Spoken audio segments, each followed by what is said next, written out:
If athleisure was a radio show, this would be that radio show. Bo Bishop, a man of fine taste and Montana class. My wife will try and drag me to like an Easter brunch buffet, and I don't even like that because I don't like everybody standing over food I'm going to eat. Friends with the highest intellectuals. We found out the hard way. We have white furniture. That's all I'll say. What a mess. Oh, God. Holy Literally. An athlete, coach, husband, and father. That drives me nuts. My kids are, I'm him. Shut up.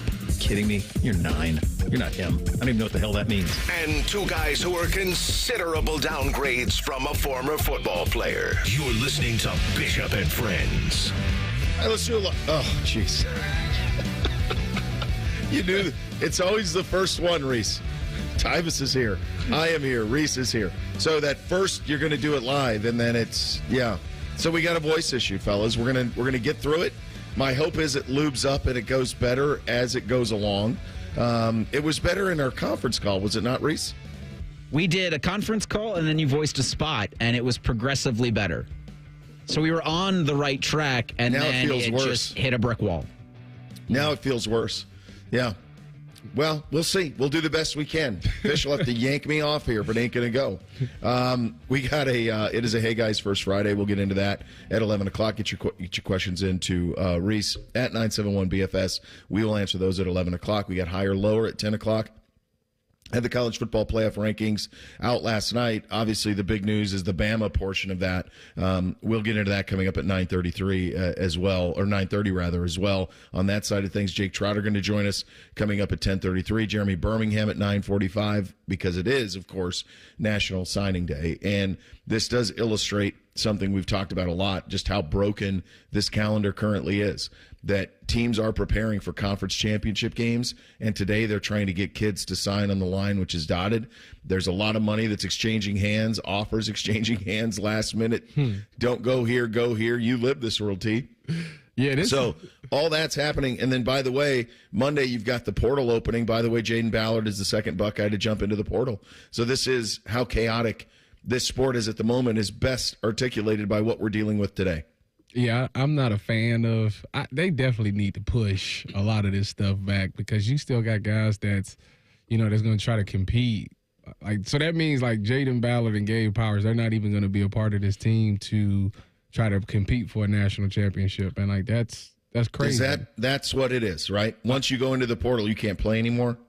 I thought that would be the case, right? So would I. Yeah, I would think you'd be done. So that's crazy to me that's like that. And then I agree with you. How am I supposed to be locked in as a coach to trying to win my conference championship if I got to try to call these recruits and try to make sure everything's squared away? Like, yeah, I know that's the collectives have a big part in that because obviously they want to make sure that the agreements is aligned and assigned and all of those things, but at the end of the day, those coaches is the ones that's putting the final stamp on it, and it's hard. Like obviously, if you're not in the conference championship, it makes it easier for you. But for teams that's competing this week, like I got bigger fish to fry right now. But I understand recruiting is the thing that makes this whole thing come full circle. So like, how do they find that happy balance? Like I don't see why they just couldn't wait till next week, to make signing day. That to me makes all the sense. Yeah, I think, honestly, they should just get rid of this December one altogether. They ain't going to do that. I know they're not. But go, like, end of July as your early signing period and then have the second one be when it was in February.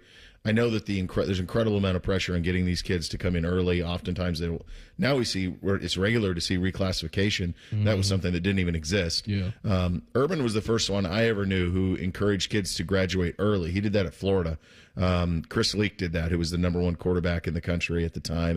And he came early, and then a lot of them started to follow. Let's get our mitts on them early.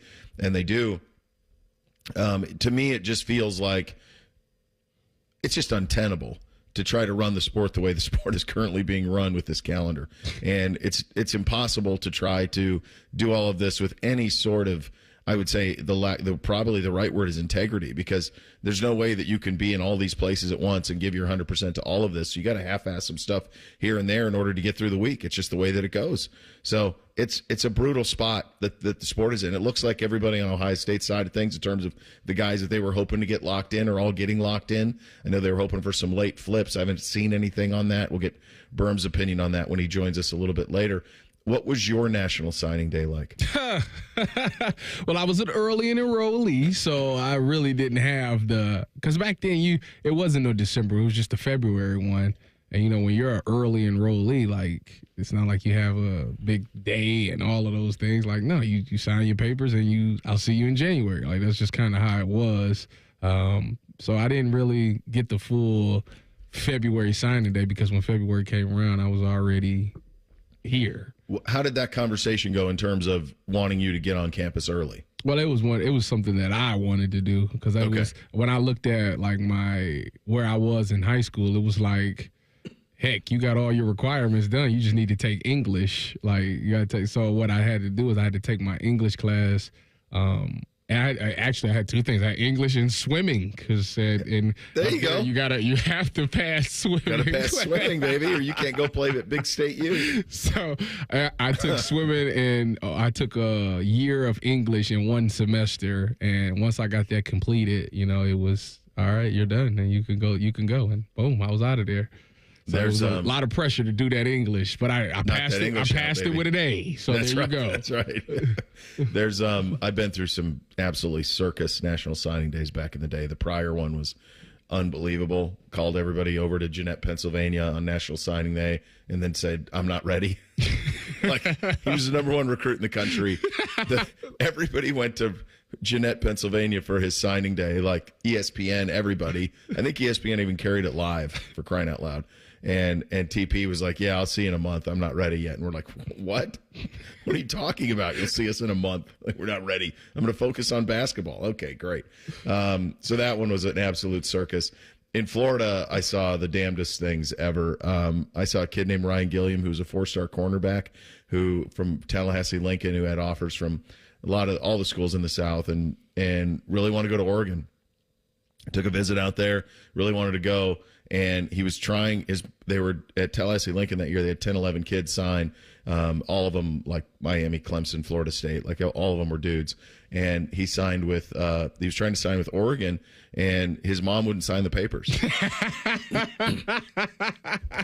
She wouldn't sign them. Because she's like, "You're not going to Oregon. It's too far away." And he's like, it came to like his time. Like they would play the fight song in the new school and it would go to him and like that. And he was going to sign and the mom wouldn't sign it. So she took off running. He was chasing her down the hall at Tallahassee Lincoln High School. He's chasing her and she's like, "I won't sign that. I won't sign that." And eventually she did. They signed it in the principal's office. He did end up going to Oregon.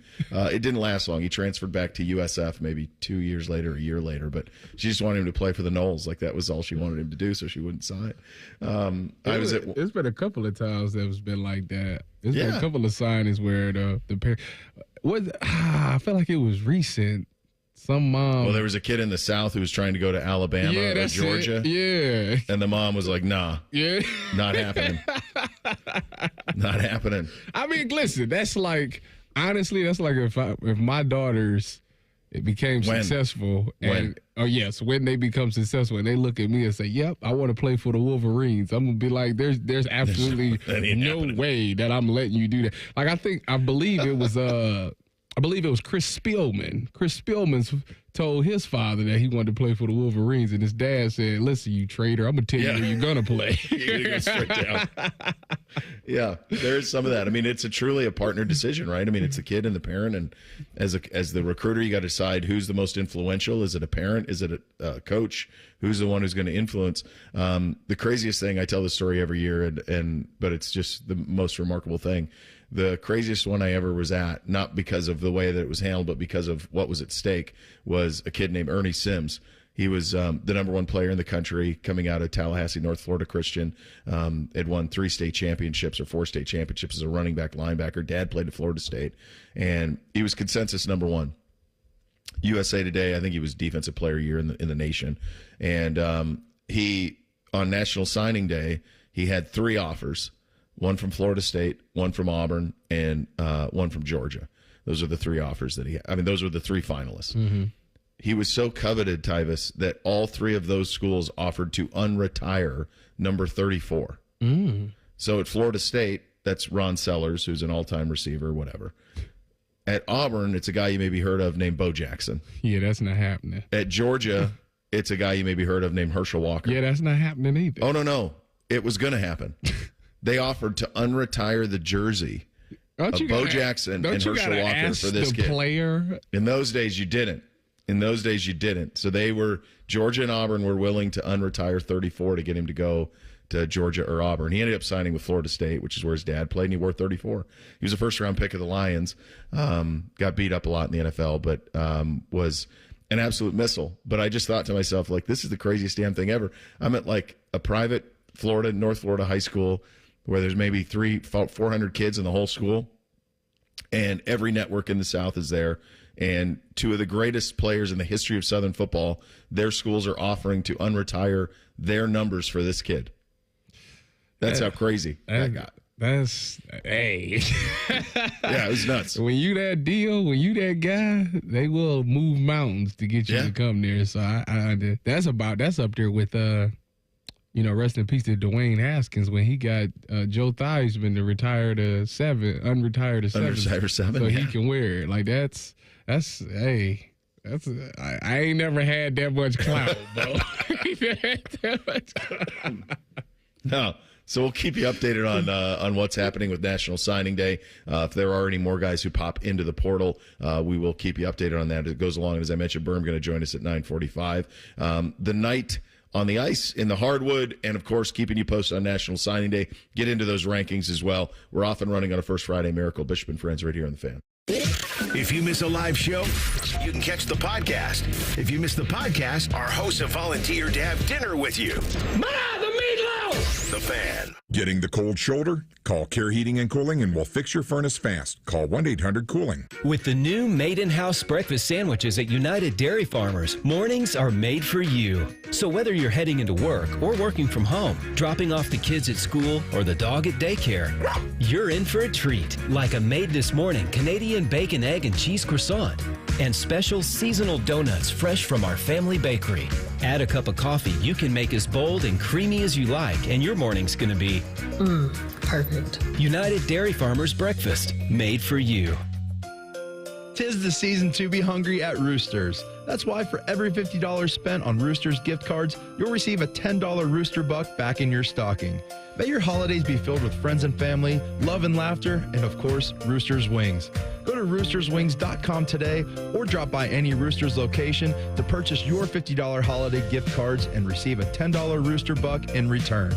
Happy holidays from all of us at Roosters. Roosters, a fun, casual joint. Do you need a new health insurance plan? Now is the time to get one. Literally. If you want Affordable Care Act coverage that starts January 1st, just make sure you apply by December 15th. But don't stress, Health Markets can help. At healthmarkets.com, you can look for available plans or find a licensed insurance agent. They'll answer your questions and when you're ready, even help you apply for your plan. Start the new year off with a plan that fits your needs and budget by visiting healthmarkets.com. Health Markets Insurance Agency, Inc. is licensed as an insurance agency nationwide except in Massachusetts. Does your vehicle need maintenance, but you don't have time? Krieger Ford's got you covered. Enjoy our convenient pickup and delivery service, or we come to you with our mobile service van. It's fast, easy, and hassle-free. Schedule your appointment today, only at KriegerFord.com. If you're struggling with ED or your performance is down and your belly fat is growing, listen up. You've got one life. Now is the time to act. At the Columbus Men's Clinic, we're not just healthcare, we're your secret weapon. Don't wait another day. Here's why you need to act right now. Every moment you delay, your condition could worsen. It's not just about sex, it's about your heart, your relationship, your life. The Columbus Men's Clinic has over 10 years of proven results for low testosterone and increasing drive, energy level, and performance. We've introduced ED and enhancement treatments so exclusive, you'll wonder why you waited. Procrastination is the thief of time. When it comes to your sexual health, you can't afford to wait. Join the League of Gentlemen who walked out of our doors with a swagger. Call the Columbus Men's Clinic at 614-300-7400 or visit columbusmensclinic.com. Book your $99 male performance consultation now, including blood work. Call 614-300-7400 or visit columbusmensclinic.com. The Columbus Men's Clinic, making it happen. Hello. The Buckeyes lost to Michigan again. If you're depressed, we're here for you. If you need to hear someone crazier than you rant and rave, we're here for you. If you want to pepper spray your own face, we're here for you. The Fan. If a friend asks how you're doing, and you say, I'm okay. When the truth is, I don't want my problems to burden anyone. Or you say, hang it in there. Because if I ask for help, they'll just think I'm weak. Then this is your sign to call, text, or chat 988 for free, confidential support. Anytime. You don't have to hide how you feel. From sugar cookie crumbs in the kitchen to pine needles under the tree, count on Steel for Christmas cleanup made easy with the SCA20 battery-powered handheld vacuum. Now just $99.99. Power up the holiday and give a gift from the top of their wish list. Visit your local Steel dealer today or shop online at steelusa.com. Was $159.99 MSRP. Includes battery and charger. Offer valid for a limited time only at participating dealers while supplies last. Fan weather. From the Logan AC and Heat Services Weather Center. Increasing clouds today, high of 41. Rain and snow showers expected tonight. Temperatures dropping down to 19 tonight. The wind chill tomorrow morning will be around 0 because we're going to have winds gusting between 35 and 40 miles per hour. Snow showers on your Thursday with a high of 29. I'm meteorologist Dylan Robichaud with your 10 TV weather impact forecast on 97.1 The Fan. Common Man and T-Bone are idiots. You should listen to them anyway. Weekdays from 3 to 6. The Fan, Ohio's idiot destination. If you love a good pie analogy, think of the cap as a pie. And once you take out one piece, there's less left for the next guy. Then this is the radio show for you. You're listening to Bishop and Friends. Get those Hey Guys questions into Reese at 971 BFS. We'll answer those coming up at 11 o'clock. See, I think it's getting better. It's better. It's coming around. Sounds Still better. not great. Still not great. You have to, what I figured out, you got it, and through many, many years of doing this, there's just a different part of your mouth that you have to speak out of. It can't be deep. So then when you come with a, we're going to do it live, that's when you get broken. Is right there. That's how that happens. You should have had Reese do that part. Let's do it live on a Wednesday. Well, on a what? First Friday, please. Excuse me. So you're not going to do it. That's for sure. I ain't doing it. I'm not doing it. saying that word around here. I'm not saying no Wednesday around here.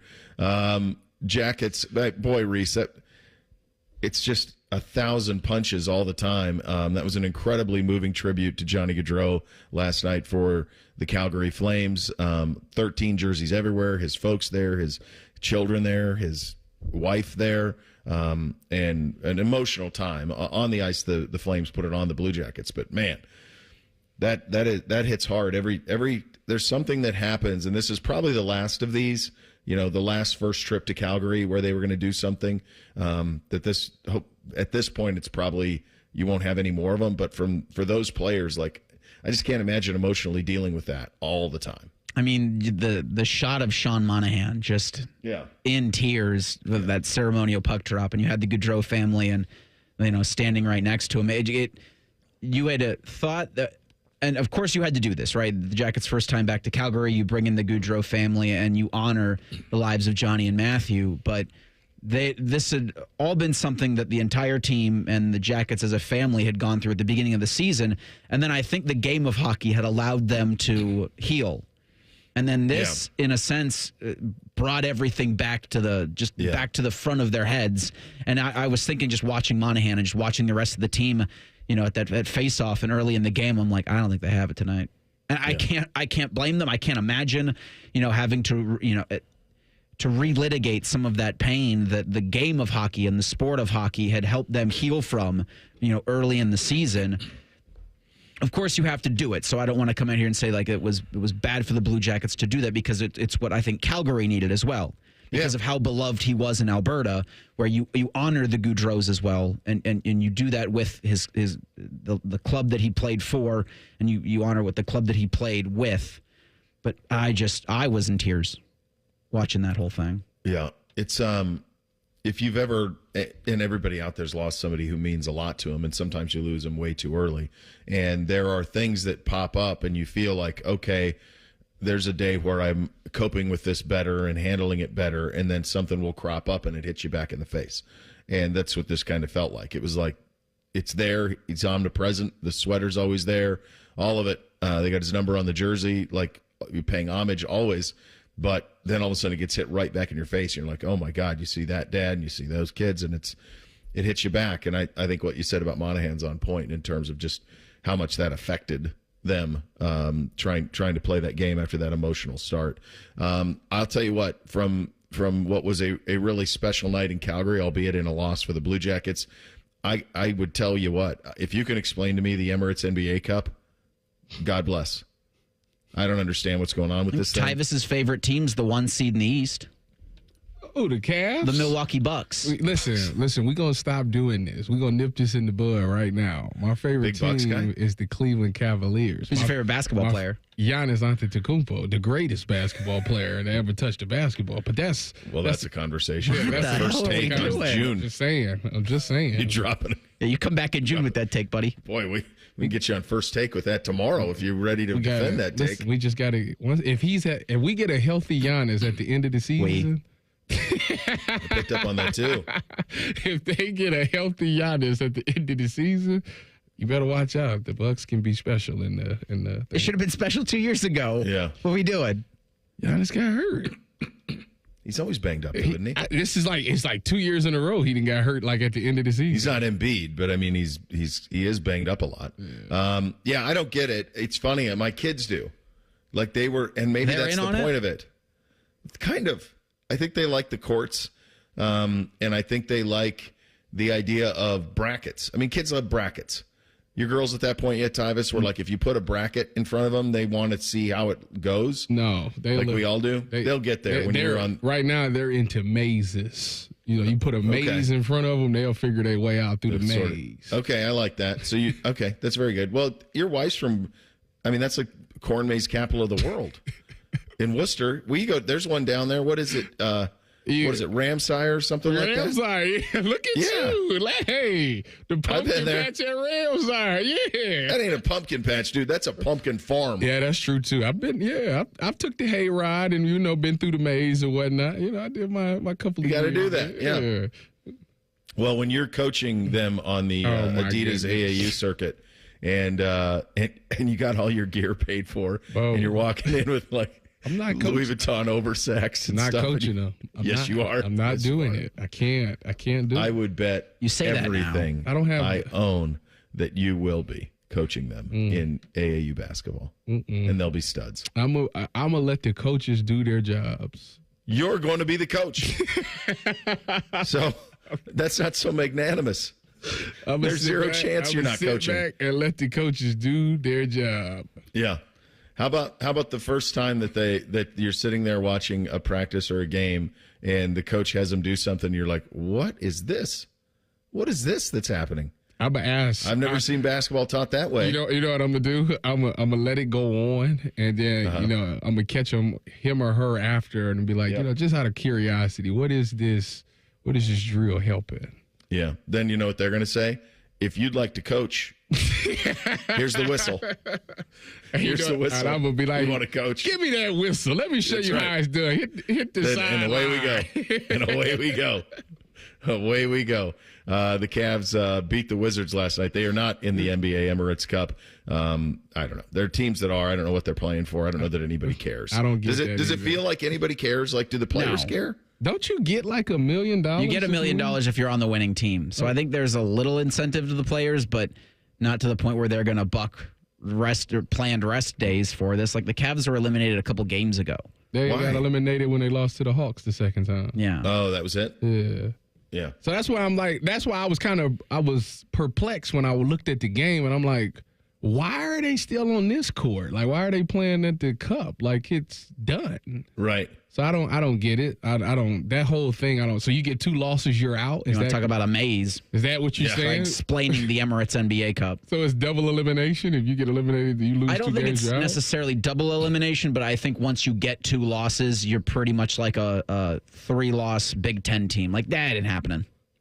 Here's what I would say that I had somebody ask me about this over the weekend about the NBA Cup, and I said, I don't really know too much. I said, but it's modeled off of, like European soccer. So if you're Manchester City, you play for the Premiership, which is top-level soccer. That's the full season league. Then you have FA Cup, which is honestly the Open Cup. Anybody, any club in England can qualify for that and play it. So you can get Man City taking on Wrexham. You get that type of thing. So where you have this huge switches in terms of true David and Goliath. And then they also have the Community Shield as well. So they've got a bunch of things they play for. And I think what the NBA was trying to do was harness that and try to have meaningful games this time of year. I just don't know if it works. I don't know if anybody notices. It's hard to have meaningful games when you have 82 of them. It's a fantastic point. It is. It's hard. It's hard. And so I think that's what they're trying to do with this, is try to do that. I think maybe an international series, but nobody wants to split their teams up. Maybe there'd be a little bit of juice to that with international competition. There always is. But when you try to do these manufactured things, I don't know. But I will say, have I said all of that? Like, my kids knew how it was going. So if it's geared towards them, maybe there's a win there. Because they were like, who's going to win the cup thing? I'm like, I don't even know who's in it. That's kind of like, once the Cavs got eliminated, it's like, okay, I could care less about who wins it. And whoever wins it bet not do what the Lakers did. Stop hanging the banners for this. Like, that's ridiculous. That's your boy Bron. The Lakers got all these championship banners, and then they got NBA Cup. I looked at that like, and they didn't even put it as the same color because they knew they was wrong they knew for it was hanging. Clown show, yeah. I think LeBron made him do it because he knows that he'll never be Kobe or Magic. So he's got that one title, so he wants, but it was in the bubble. So I think he wants one, all the more things to stack his resume there. So once LeBron's done, you take it down? No, they won't take it down. They never should have put it up. Not that. You can probably hide it behind another championship banner when you get to that point. If you get another one of those. All right, coming up next, we have college football rankings, and usually I say these are meaningless, but something did happen last night that was pretty emphatic. We'll get to it coming up next in 2 minutes. Bishop and Friends right here on The Fan. Hey, folks, when it comes to Christmas trees, don't get played by foreign plastic. Just like you wouldn't replace a prize QB with a mannequin. Don't replace American Farm Fresh trees with fake foreign plastic. These farm families are the MVPs of Christmas, growing champions right here on American soil. They're not sitting on the bench. They're out there every day growing real Christmas traditions. Make the winning choice, Farm Fresh Christmas trees, not foreign plastic that pollutes. Visit GetRealKeepItReal.com to find your local farm MVP. This college football moment is brought to you by ServPro. On October 21st, 2006, Michigan State found themselves down 38-3 with less than 10 minutes to go in the third quarter, and they made that initial deficit like it never even happened, scoring 38 straight points to win 41-38. Incomplete. The ball game is over. The Michigan State Spartans in one of the greatest comebacks in Michigan State football history. ServPro, like it never even happened. Everyone has that one goal, that thing they want to prove, not to other people, but to themselves. Then, right when you think you could actually do it, cancer. And that goal is still within reach. I would know. I'm about to run my first ever marathon with my 2 best friends. 3 years after having cancer. At least we look good in these shorts. Woo! Let's get it, guys. You, keep making plans. Visit ohiohealth.com/keepmakingplans to learn more. The Central Ohio leader in roof repair and replacement is Roof Revivers. With over 350 5-star reviews on Google, Roof Revivers is committed to repairing roofs first before replacing them. If your roof needs repaired, visit Roof Revivers online at roofrevivers.com. Roof Revivers, we fix leaky roofs. Come out and cheer on Ohio State men's ice hockey this Thursday, December 5th, and Friday, December 6th. Join the Buckeyes of the Schottenstein Center as they take on Penn State. Thursday night, don't miss a special Pucks and Paws event where you can bring your dog to the game. Buy your tickets at ohiostatebuckeyes.com. Bishop and Friends is sponsored by Awaken 180 Weight Loss. Fast, sustainable weight loss without medications. The solution for weight loss. Awaken 180 Weight Loss. What's up? What's up, man? What's up with you? Sponsored by High Bank Distillery, home of the best blended whiskey in America. Grab a bottle or dine in at their 3 restaurant locations, Grandview, Gahanna, and now in Westerville. Drink local. Drink High Bank. Well, here's what's up.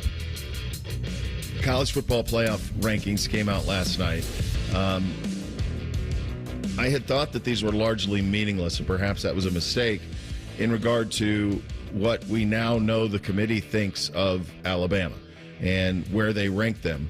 And so before we pontificate much, let's hear from Ward Manuel, who's the mouthpiece for this bit. He's the athletic director at Michigan, on why Alabama over Miami. What it came down to is, as we evaluated both teams and looked at how they rank, obviously we think highly of both teams. One's at 11, one's at 12. But what it really came down to is Alabama is 3-1 against current top 25 teams, and Miami is 0-1. Alabama is 6-1 against teams above 500, and Miami's 4-2. Both have had some losses that weren't what they wanted out of those games. But in the last 3 games, Miami has lost twice. And so for us, in evaluating their body of work, we felt that Alabama got the edge.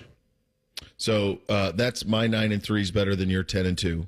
That's what that was. Well, it took them a while, but they got ultimately where you wanted them to get to as far as the Miami thing. Because you, I did this, why Miami is there? Tell me why Miami deserves to be there. They finally got there. They listened to Bishop and Friends, and they said that Bo Bishop is on to something. He's on it. Yeah, they suck, man.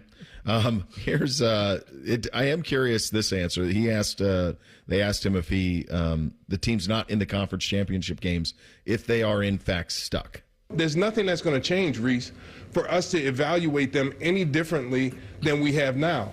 Those teams who are not playing cannot be adjusted in terms of where they are compared to other teams that are not playing.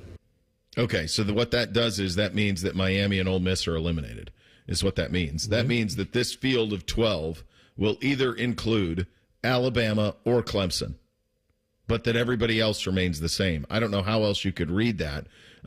They also asked him about the rankings, if they could change after the conference championship. Here's what he had to say on that. Those who are not playing, we will not adjust those teams because they don't have another data point, obviously. But in terms of those who are playing, how they'll move, if they'll move at all. If you remember 2 years ago, TCU lost in their conference championship game and didn't move. They stayed at 3. So we could do that, or we could adjust depending on the outcomes of the game. So we could do whatever we want. But I do think we can say emphatically, though, based on what he said last night, that what I said is true. That it's either going to be Alabama or Clemson, but that SMU is in. Do you read it any way other than that? That's what he basically just said. Who is Arizona State playing? UNLV? Iowa State. Oh, Iowa State. So if Iowa State wins, obviously they'll be the 12th seed. Yeah, and they can move. Now, the one thing they can do is they can change where you're ranked for matchups that are exciting. These teams that are inside the 12, with the exception of Alabama, who will not move out because there's no other data point for them unless Clemson beats SMU. Clemson beats SMU, then Alabama's out. And then I don't know what that does for SMU in terms of where they're ranked. But it seems like the other thing to watch here is Penn State is 5. With a loss to Oregon, Penn State would drop, and I think Notre Dame would pop up. So that's something to pay attention to, too. I also don't know if they would have Ohio State, Tennessee feed into Oregon, or if they would have Indiana, Georgia feed into Oregon and have Ohio State, Tennessee feed into Texas. So technically, realistically speaking, there's only 3 teams that's not in it that could potentially get in, and that's Clemson, UNLV, and Iowa State. That's the way I read it. But everybody else, how I read their comments. Is safe. That everybody else is safe. Yeah. So even if Boise, I guess because Boise State will fall all the way out, huh? Boise State would be done if they lose to UNLV. They're out all the way. Boise and Arizona State, if they lose, they're completely out of it. Yeah, Alabama's out, I think, with a Clemson win over SMU, and then you'll have 2 ACC teams. But they're telling you that SMU's ranked 8th in the country right now. They have them at 8. They have Alabama at 11 in terms of where they're seated. So by that rationale, nothing changed for Alabama. What data point would change for SMU playing a game that they should still be in? Right? Yeah, because he just said TCU was number 3 and they lost and they didn't move. So that's the case. SMU, the ponies are in, Bo. Congratulations. They're in, baby. Congratulations. Thank you. Yes, very, very invested alumni. No, but I mean, SMU at 8, I see no scenario. Clemson is 17. Obviously, they would go with an ACC championship, and then it would be, okay, how do we reconfigure this? So if Clemson goes in, does Clemson come in as the 12, or do they come in as the 4 seed? Or are they the 3? Because right now they're 16th in the country.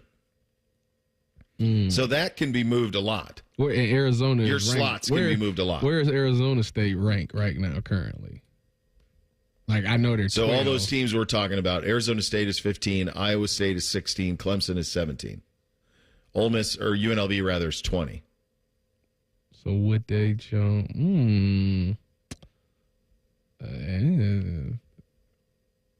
They would, they would move to the 3, which is crazy to say that, but I would think Clemson would move to the 3.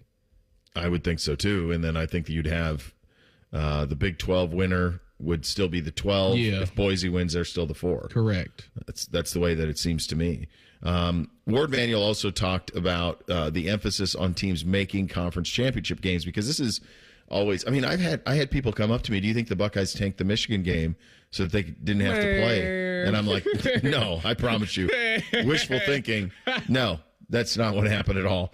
Not at all. But Ward Manuel was asked about the emphasis on conference championship games. Here's what he had to say. I won't project what the committee will do, but what I'll say is that we have high regard, as I've said in the past, for the teams that make the championship.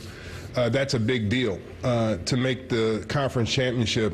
And so we're going to watch those games and make sure as we watch them that we look at everything that's going on in those games, everything that they've done throughout the season, as we look at where to rank them in the final week. You think we get to a point where we get rid of these conference championship games? You can't do that. Yeah, I don't think so, only because that's a moneymaker for like a CBS and an ESPN. All right, let me rephrase. Okay. Do you think we get rid of the conference championship games when we go to 16, and then you've replaced the conference championship games with 4 playoff games? So you telling me to go back to... Say you go to 16-team playoff. No, I'm saying, like, how would you dictate who won the conference then? Record. How are we doing it now? It's nonsense. And then tiebreakers. It's nonsense. I love watching an actual game for the championship. I do. I don't like where you just say, we're just giving it to them. Like, I don't like that. That doesn't sit well with me. I understand that. But also the thing that's changed is, like, everybody's not playing the same type of conference schedules. Like Texas's schedule is not like Georgia's. It's not close. Whose fault is that? The SEC's. All right. Guess what else? Indiana's schedule is not at all like Ohio State's schedule. Yeah, Lane Kiffin's not thrilled about that. I'm not. I still want to see a game. That's. I don't think they're getting rid of no conference game. I think they would if they go to 16. You guys are right in terms of, like, the importance of them for television dollars. But if they went to 16, then you're giving the television networks 4 more games. So that could supplant the conference championships going forward. I mean, these were done. I mean, Roy Kramer did it with the SEC back in the 90s. They were the first ones to do it. And people were like, wait, what are you doing? You're actually going to play this thing out? But in those days, too, everybody played everybody in the league. I mean, it was truly the Big Ten at that time. Yeah. So you played everybody except for maybe one. Where now, as these leagues continue to get bigger and bigger, you're reliant upon tiebreakers to determine who's going to play. You're okay with that? You're okay with not seeing the top two teams in the conference record-wise play for it? I am. Yeah. Bo, I never thought I'd hear you say this. You're losing your competitive nature. No. I just want it to be in a better game. Like, I'd rather just play 16 teams and just do the playoff over 4 weeks. Well, I think in exchange. I wonder when they do add the teams. Like, obviously, the conference champion still is going to get the bye and all of those things. Yeah. But, like, I don't – if you got Ohio State and Oregon both 11-1, like, and they didn't play each other, like – they used to do this all the time. They split the conference championship. Okay, so who gets the bye? Well, you don't have a bye with 16. Oh, they're not having a bye. No, the byes are gone if you go to 16. I know they're going to hate that. Yeah. Hate that. That's where that's coming. That's my thinking on where this thing is coming. Today is the first of 2 national signing days. Jeremy Birmingham on the Buckeye recruiting class coming in. What can you tell us about who is signed on the line, which is dotted, and who maybe is still out there to be persuaded? That's coming up next. Bishop and Friends right here on The Fan. We used to have a billboard with our host's face on it, but only ugly people work here now. You mama say you ugly, hey!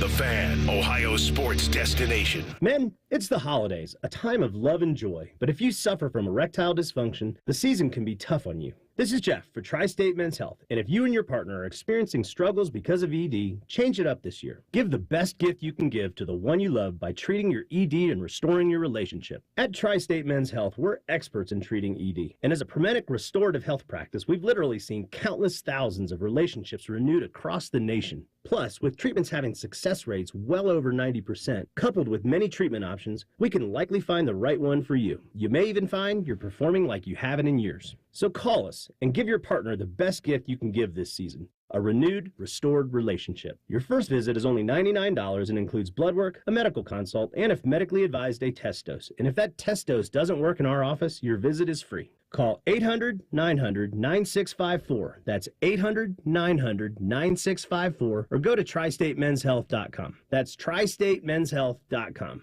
I need a small order of sheet metal to repair something in the shop. It's not much, but can you help me out? At Metal Supermarkets, no order is too small. Wait, really? Yep. What about small home projects? Yep. For a car I'm working on? Yep. Any kind of metal? Yep. Cut to size? Yep. With no minimum order? Yep. How about 1,000 cut pieces of aluminum flat bar? Yep. Choose from over 8,000 types, shapes, and grades of metal in any quantity you need. And yes, we're serious. Any metal, any size, ready fast. Locally owned on Wilson Road.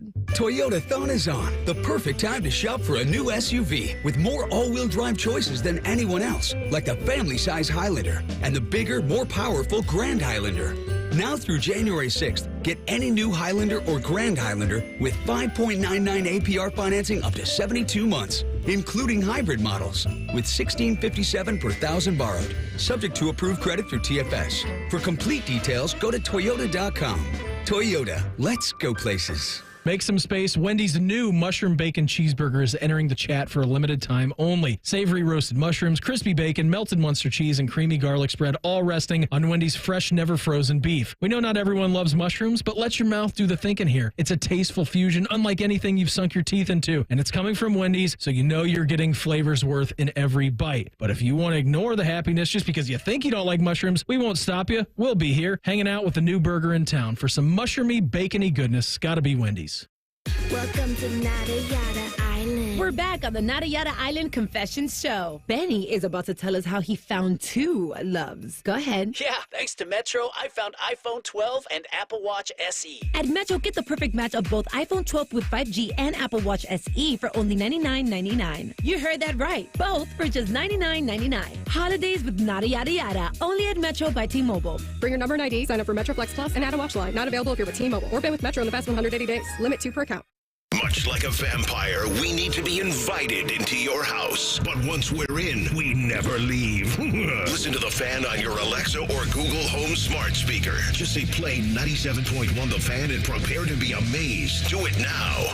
$5,000. That's the average amount of money people in the U.S. are now spending on gas in a year. $5,000. That's crazy. If you drive, you have to download Upside, the free app that gives you cash back every time you get gas. That's right. You can earn real cash back with Upside just by buying the gas you're already buying. You can literally start earning cash back today. I use Upside every time I fill up, and I've already made around $300. You're putting gas in your car anyway. Why not get real cash back? If you like free money, download Upside. I'm saving the cash I earn from using Upside to help pay for a vacation later this year. Download the free Upside app now to earn cash back every time you buy gas. Use promo code BUY to get an extra 25 cents per gallon on your first tank. You can cash out anytime right to your bank, PayPal, or a gift card for Amazon and other brands. Just download the free Upside app and use promo code BUY for a 25 cents per gallon bonus on your first tank. That's code BUY for a 25 cents per gallon bonus.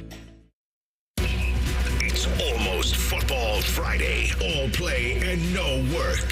Sponsored by Tansky Sawmill Toyota. Your home for football, The Fan. If you say something with enough confidence, it must be true. You're listening to Bishop and Friends. It is the first of two national signing days today, and a man who has his finger all over the pulse of it is our good buddy Jeremy Birmingham. He covers recruiting at Dotting the I's and the podcast. He is en route to town to cover National Signing Day for Ohio State. In general terms, my friend, how's it going this morning in terms of what was expected from the Buckeye team? I mean, to this point, Bo, everything's gone pretty much as expected. It's a windy day. Let's just say that. Things are blowing. I'm getting kind of tossed all over the road here on my way on 23 South, but it's a situation where signing day is as tumultuous as it's ever been because the rules have changed in as much that there are no more rules. And last-second machinations and conversations are involving much more than just jersey numbers and how early you play anymore. But as we go through today, is there anybody that we should be on the watch for flipping, whether they're flipping from Ohio State or if there's any that's flipping to Ohio State? The real question marks, Tyvis, are all in the state of Alabama right now. Five-star cornerback Naeem Offord, who has been committed to Ohio State since February. It seems like Auburn is very confident that they're going to flip him away from the Buckeyes. Ohio State feels like they've put in the time and the work to withstand it, but when we're in the NIL era, Auburn is willing to do a lot of things to make sure that their top players stay in the state. Same can be said for defensive end Zion Grady, who should be signing a letter of intent here at any moment. Auburn has not been involved at all until the last 18 hours. Ohio State thinks that they've weathered this.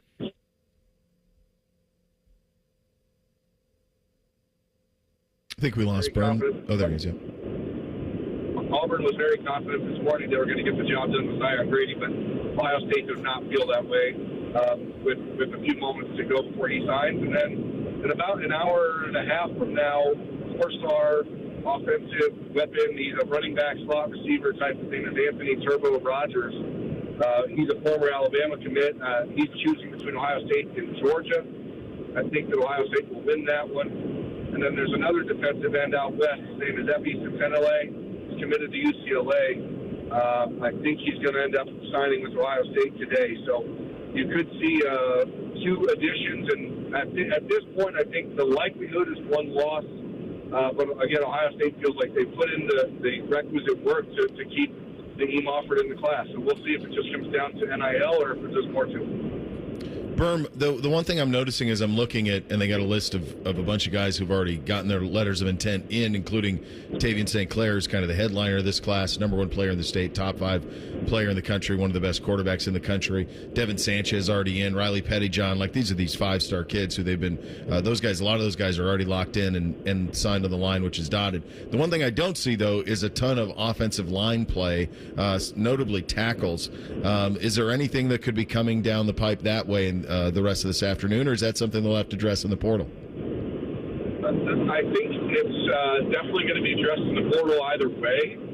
But the question is, whether or not Ohio State is able to pull off a miracle coup when it comes to five-star offensive tackle David Sanders. He visited the Buckeyes for the Indiana game 2 weeks ago, and that was a very big surprise. It came out of the blue. There was a lot of discussion that Tennessee had not been living up to some of the promises they had made when he committed there in August. That visit, which took place, like nobody in Columbus thought it was just a leverage play by the Sanders family.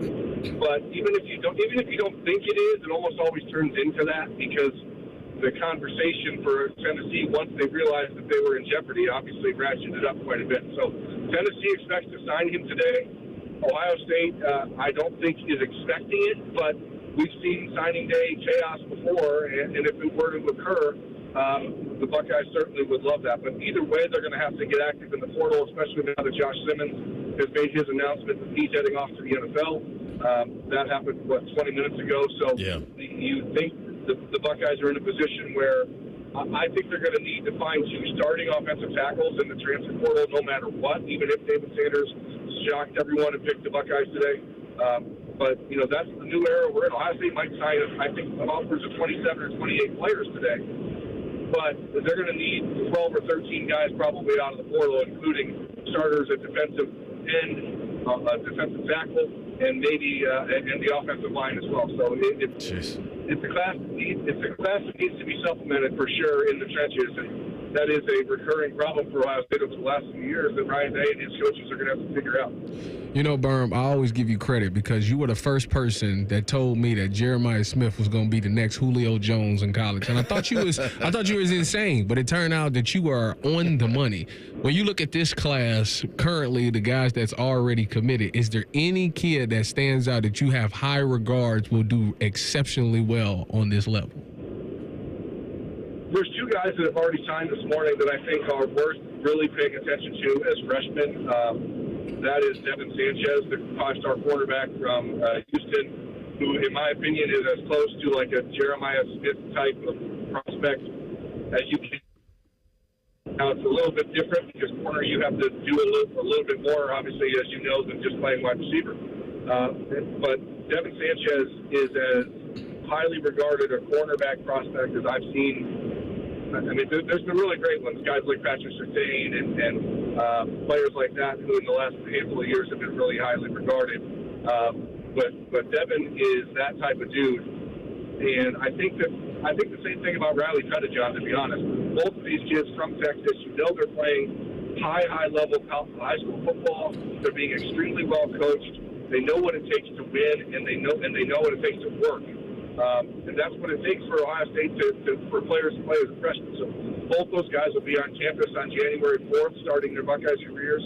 And I think it's going to be really hard to keep them rolled off the field next year. So those are the two that I have my eyes on as far as like the real difference makers as freshmen would be Devin Sanchez and Riley Pettaglia. And Naeem Offred's in that conversation if he sticks with his commitment and signs with Ohio State. All right, buddy, I'll get you out of here on this. I'm looking at one of the current top 10s in terms of team rankings, 7 SEC teams, and then the 3 Big Ten teams in terms of being top 10 classes. The Michigan class, this flurry of money that has come in. They flipped a couple of kids last night and into this morning. Currently, it's bordering on a top 5 class. Is this now what Michigan is going to be in football, where they are playing in this world at the highest level of recruiting? They've never really done this before. Yeah, but no one's, the reality is they won a national championship. You get a taste of that. You realize that there's money out there to be spent. And in some ways, and I don't know that I even mean this as a joke, but I think Michigan may be realizing that they have an opportunity in this cycle to overspend, knowing that they need to mitigate some potential scholarship losses that may be coming from the NCAA. Yeah. And so if you can just buy your way through the penalty, then you should do it. Because, you might lose 7 or 8 scholarships over the next few years, but if you have these super high-level, top 20 type talents that you can bring in to A, keep excitement going for the program, B, to play early in their careers, freshmen, sophomores, and by the time that they're juniors and Michigan is eligible for a bowl again or whatever, I think that's what they're doing, and they found some money somewhere. it's hard to be upset about it because that's the rules we've created. Yeah. But now Ohio State and other schools have to respond. This is the arms race in college football now, and until there are regulations and guidelines put in place, I think you're going to see a different team every year end up this way. We've seen Florida in the last couple of weeks be extremely aggressive. Auburn is continuing to do that. It's not the traditional top 3, top 4 recruiting classes, the Ohio States, the Georgias, the Texas, although Texas is the big spender as always, but it's not those teams that are the ones spending the most money. It's the ones trying to get themselves back into that conversation. The Floridas, the Auburns, the Michigans, et cetera. Yeah, wild times these, buddy. You're the best. Appreciate your time. Drive safe coming down here. Appreciate it, guys. Thanks so much. All right, that's our buddy Jeremy Birmingham, covers recruiting at Dotting the I's and the podcast on the Rivals Network. Yeah, it's a wild time. And you're waiting on a couple of kids and last-minute money being offered. It's crazy. But this is the world that the adults in the room wanted. Or at least unintended. They maybe didn't intend for it to go this way, but this is the unintended consequence of what the adults in the room did. We'll do a little higher, lower, second hour of the program on a First Friday up next. Bishop and Friends, right here on The Fan. The only radio show Ryan Day listens to when we're holding him hostage, making him listen to a radio show. The Buckeye Show. Weeknights at 6. The Fan. It's the Get Holiday Ready sales event with Hank and Sam from the Ford crew. Today, a new shipment of inventory.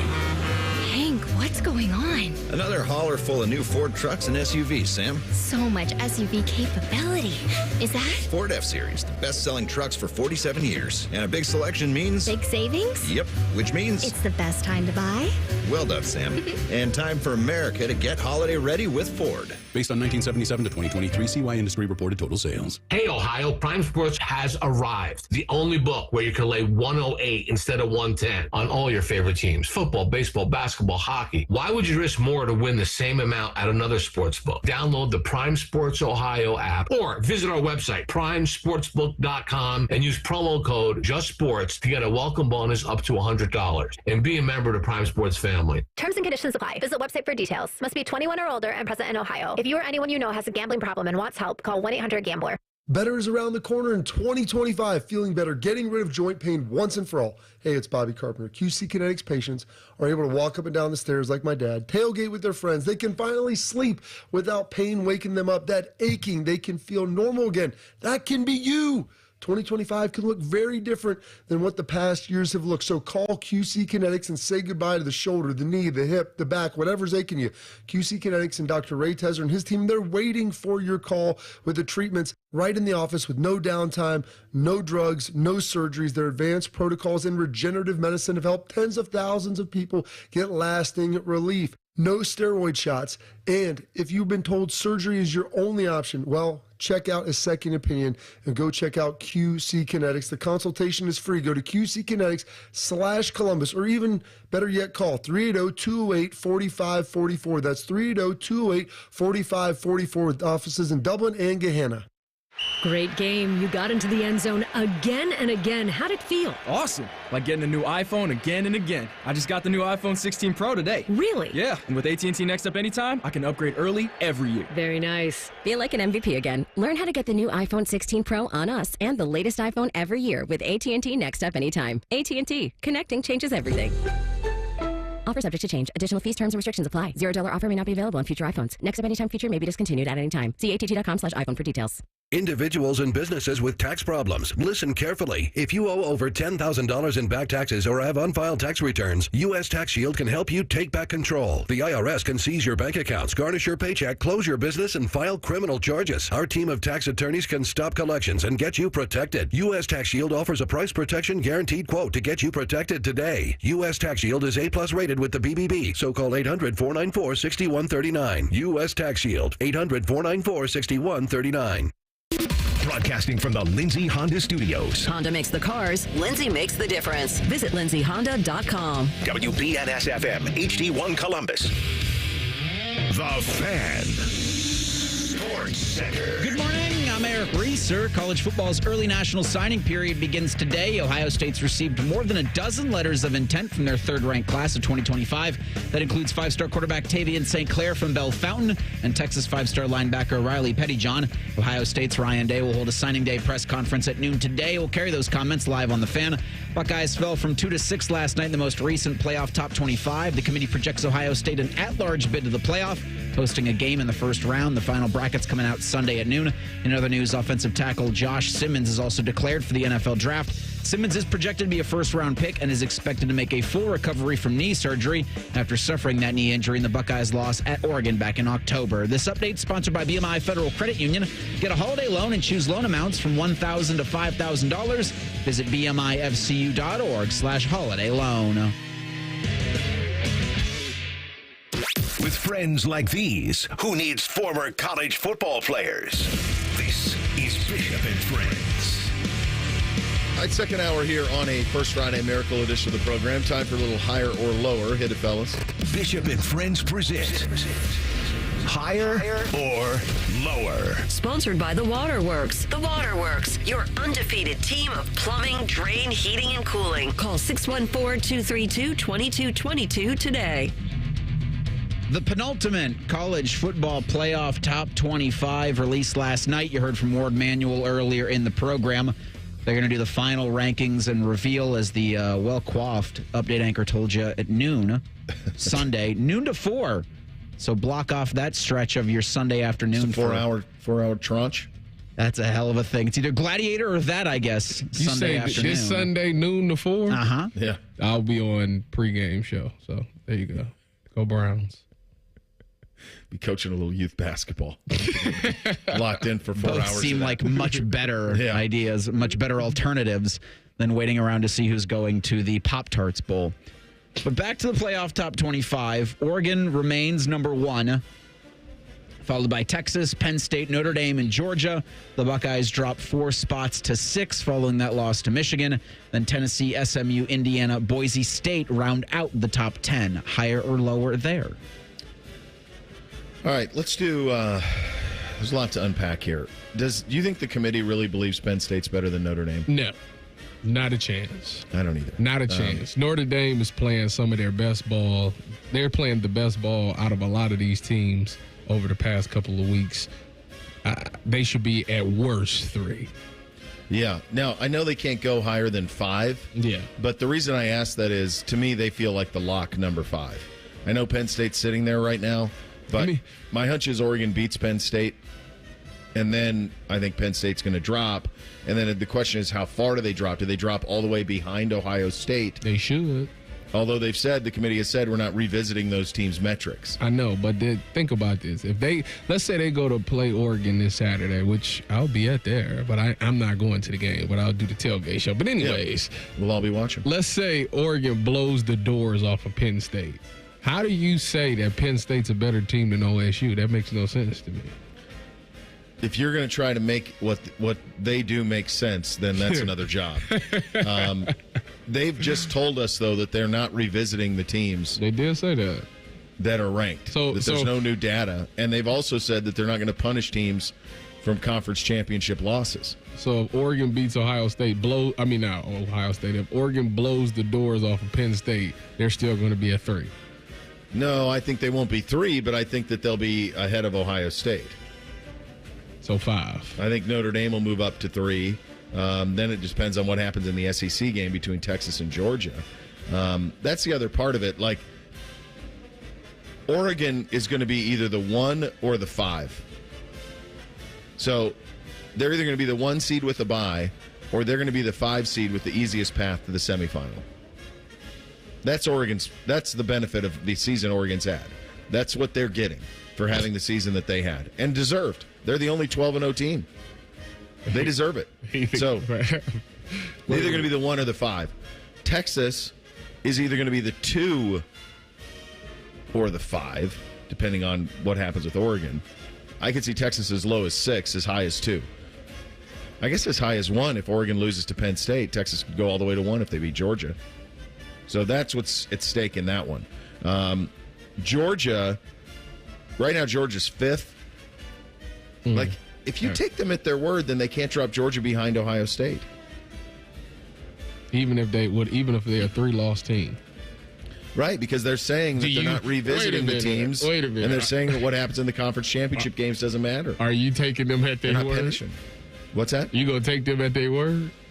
No, I'm like you. Okay. That's why I think it's going to come down to television shows. I just wanted to make sure now. I just want to clarify. No, I'm still on your team, buddy. I'm just looking at this thing and I'm thinking, like, what would make... Bo, let's call a spade a spade. Like, this is all baloney. Okay, the conference champions, all right, that's what it is. Yeah. But the rest of them games, what is bringing the most money in? Because some of these games is going up against the NFL. I got to at least be able to compete with those windows. So they gave you the 12 teams that they're going to play around with. 4 of them, 8 of them, they got to figure out what's the best matchup, what's going to bring the most excitement to the sport. Well, that's why they're rooting for SMU to beat Clemson. Because if you have SMU beat Clemson, then you get Alabama in.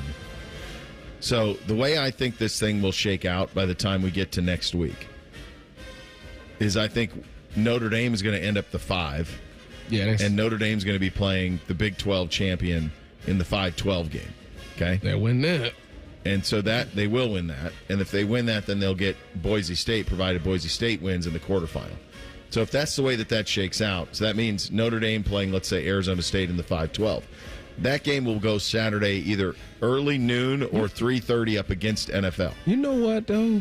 You know what? If I'm Notre Dame, this doesn't incentivize me to ever join a conference, to be honest with you. You're going to give me the best path. Yeah. Why would I? Yeah, that's stealing. I take that every year. Yeah. No, they're in a great spot. So that's the way I think that one will shake out. I think Penn State will lose to Oregon. I'm not so sure about Georgia and Texas. I can see that going either way. Mm-hmm. So it's hard to beat a team twice in the same year, I will say. Absolutely. So I think that part is difficult. Penn State with a loss, I don't know if they can get past 7. Honestly, even with a loss. To me, it's hard. To me, Ohio State's either the 8 or the 7 seed. One or the other. Well, if they and I'll tell you this. They're not playing Indiana. I'll tell you that if they're the 7 seed. No, they're not. They're not going to play Indiana. They'll move Indiana to 11, or they'll make it work in another way and make Georgia the 6. They're not going to have Big Ten play Big Ten. They won't do that. So what I think they'll do is if you go Arizona State, Notre Dame in the noon or early window, then the other one, which will probably right now would be Georgia, Indiana would be the 3:30 Saturday window going up against NFL. That's CJ and Patrick Mahomes, I believe. That's not. Or is it Ravens and Steelers? It's one of the two. That's not Ravens Steelers is the nightcap. That's not even a good enough one though. Everybody's still. Hold on now. So what they're going to do is they'll put all the eggs in the 2 night game baskets. So your Buckeyes are going to be playing either Friday night or Saturday night on ESPN. That Tennessee-Ohio State game, and they said they can't revisit either one of those teams. So there's not a whole lot of movement you can do there. Those will be night games on Friday or Saturday night. And the other night game on Friday, Saturday night would be, if this was the way that it looks last night, would be Notre Dame and Alabama. Let me ask you this.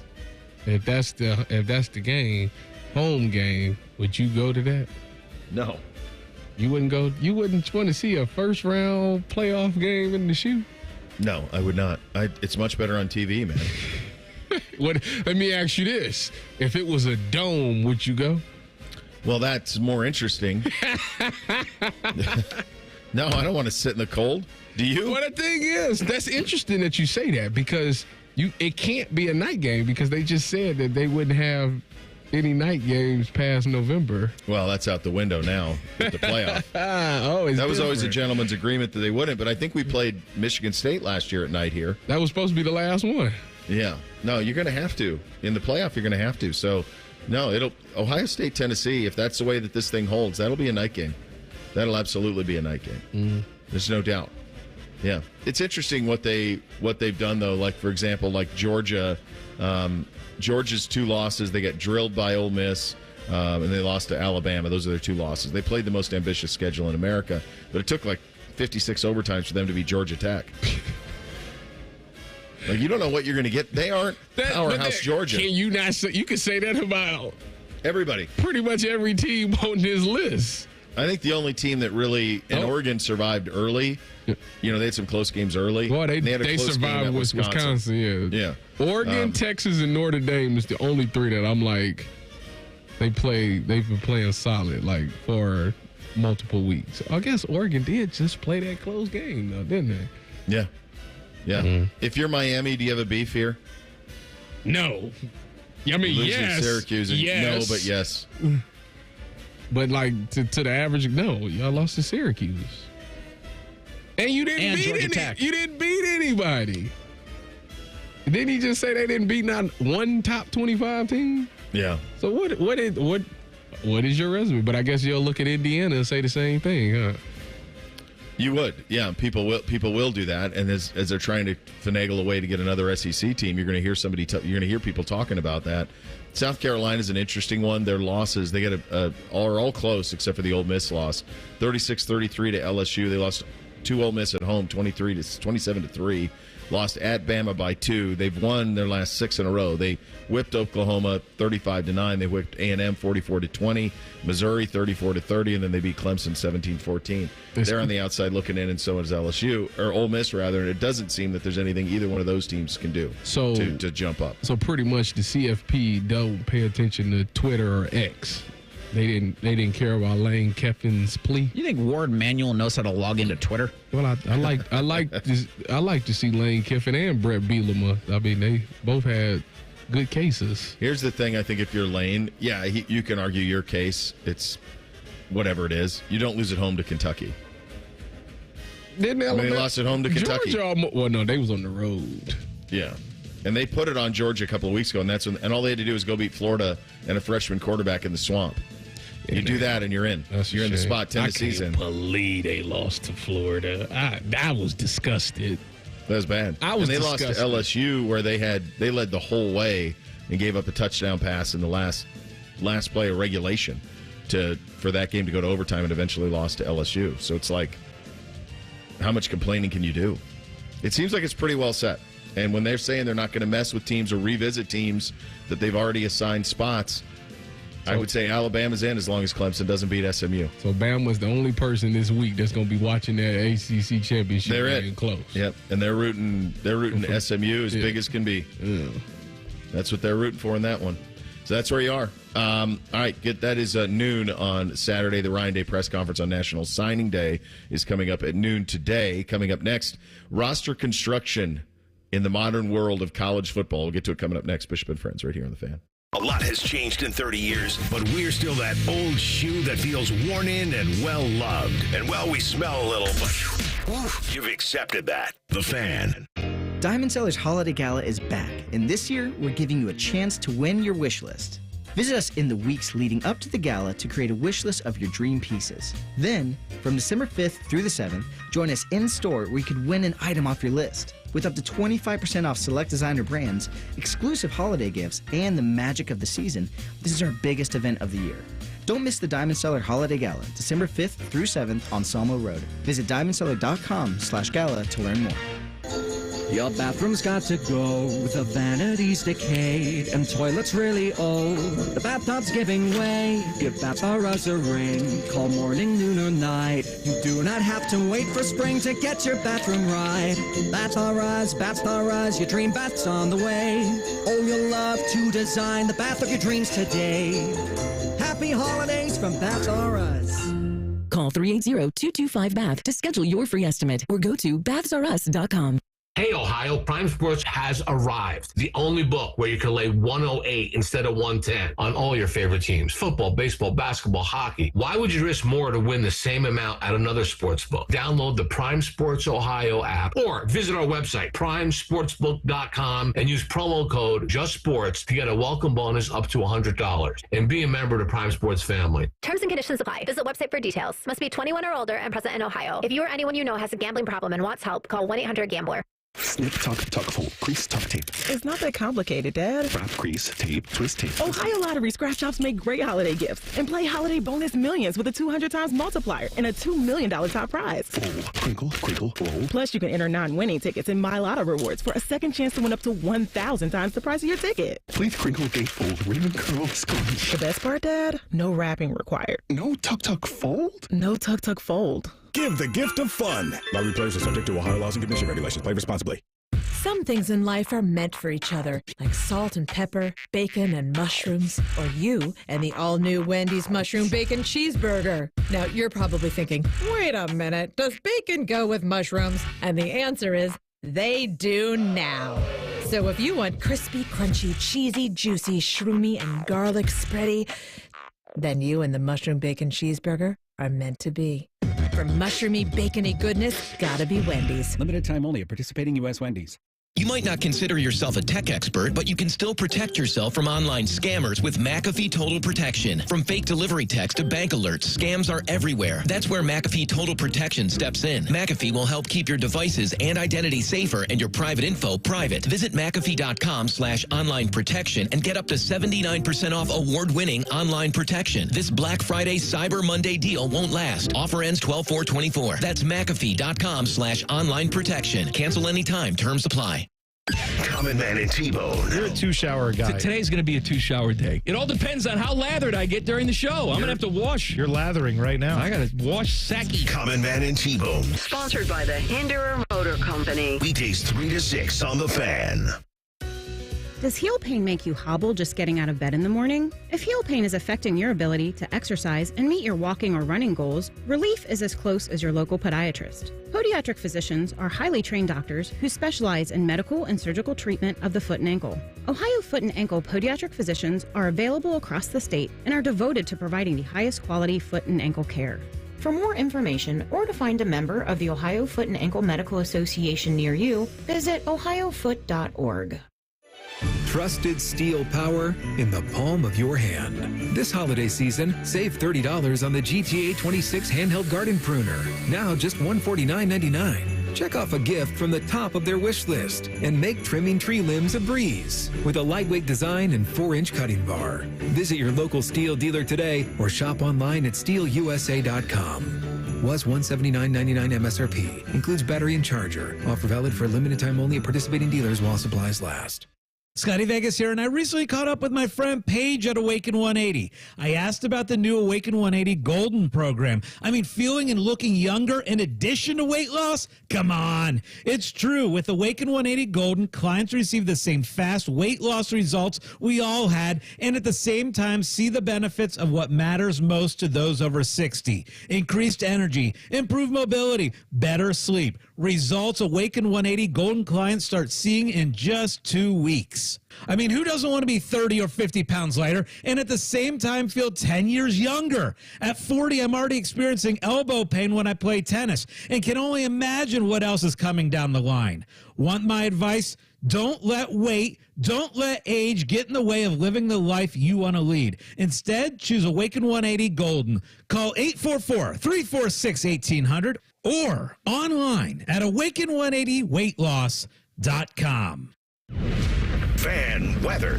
From the Logan AC and Heat Services Weather Center. Increasing clouds today, high of 41. Rain and snow showers expected tonight. Temperatures dropping down to 19 tonight. The wind chill tomorrow morning will be around 0 because we're going to have winds gusting between 35 and 40 miles per hour. Snow showers on your Thursday with a high of 29. I'm meteorologist Dylan Robichaud with your 10 TV weather impact forecast on 97.1 The Fan.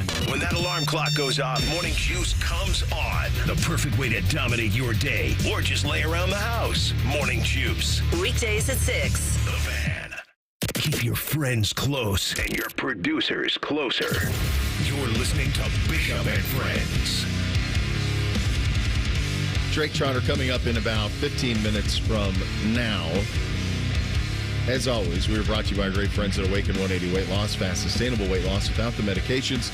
The solution for weight loss is Awaken 180 Weight Loss. I did see this. I found this pretty interesting. This is from Michael Mulvihill. The 2024 college football regular season is the most watched ever. Over 161 billion minutes of viewing across all rated networks. Beats last year's then record by 6%.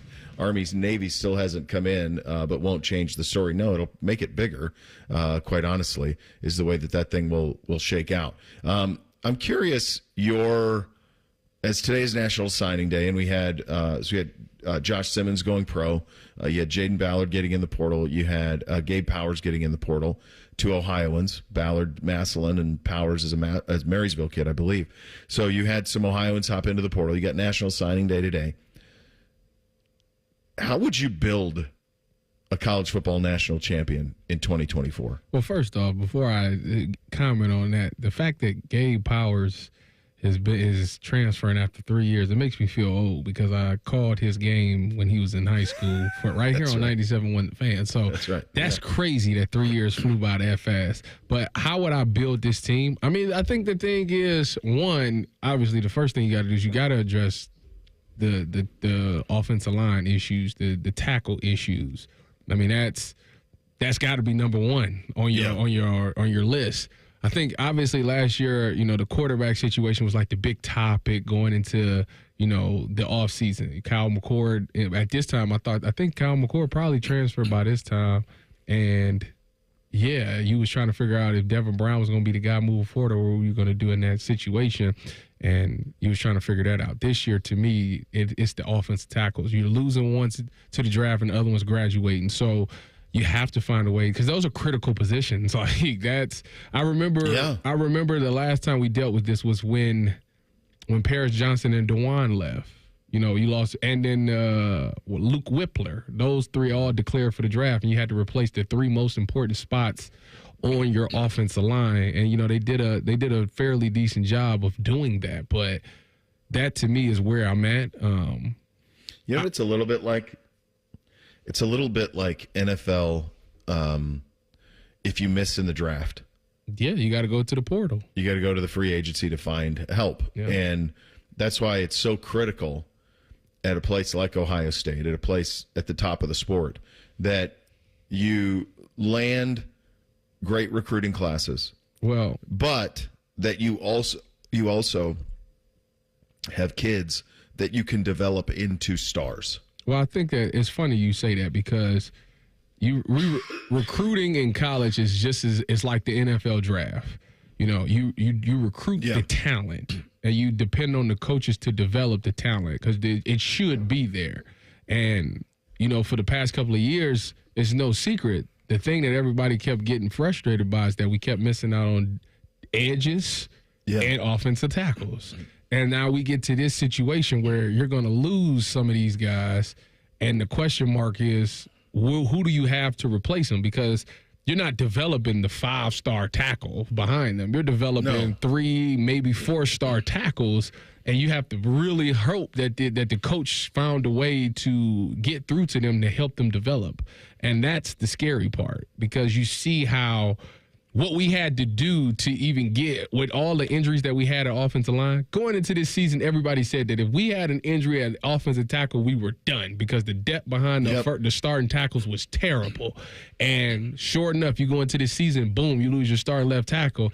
And to fix the problem, you had to move your best guard to tackle just to make it through this season. So that's why that is kind of scary because we seen Zen come in there. Obviously it wasn't the greatest thing, and he ended up getting hurt in the course of that game. But that's what Buckeye fans are thinking about. We can see who the backup tackle is, and we seen him in the Nebraska game. You telling me that's going to be the guy that's going to be starting next year? So that's a scary thought. And when you don't have the 5-star tackle, we got this, we brought this 5-star freshman in, he'll be a sophomore that. We don't have that to fall back on. Even on the D line, you're going to lose Jack and JTT, and you're really kind of thinking all right, so who's the next guy? And there's not really too many names that pop up okay, this guy's going to come in, he's going to be a game changer. Because if that was the case, we would see him now doing those things. You'd see flashes. Exactly. Yeah. So even back when you had Joey, Nick came in, boom, you seen the flashes there. Then you had Chase Young, you seen the flashes. You seen these as young when they were freshmen that they were going to be game changers. And when you look at this roster right now on the defensive line and the offensive line in the trenches, you don't really have that young guy that you're anticipating is going to come in and just be a game changer. No, and to your point, like I'm looking at this class right now. They have Carter Lowe, who's an offensive tackle out of Toledo, is a 4-star kid. He's signed, but he's the only tackle in the class. And to your point on edge, they don't have an edge signed. They've got one, and this is the one that Birm was talking about in the breakdown. This is the defensive end out of Alabama, Zion Grady, who's being pushed hard by Auburn to stay in state. That's the only edge they have. So when we had Birm on, and he said they got to get a couple of tackles in the portal and a couple of DNs in the portal, I'm putting my NFL hat on. I'm saying that's going to be expensive. Yes, it is. You talk because about that's coveted positions. Yeah, I want to say that's the prominent position. You talk about game changers, win or lose. Those are the positions that you win or lose. If you got those dudes, you'll win those games. If you don't, it'll be like so eye opening. Like everybody's gonna be like, oh yeah, just blitz the edges on the tackle side. And if you ain't got nobody that's giving pressure, like the quarterback gonna stand out back there all day. So yeah, it's you got to crack the piggy bank open if you don't land some. That's why when you saw some of those high school edges decommitting, it became so hard. Like, oh man, like we kind of was going to need that guy, moving on to next year. And yeah, we got to figure something out. Yeah, gone are the days of Bosa's and Chase Youngs and guys behind guys who are all dudes. Yeah.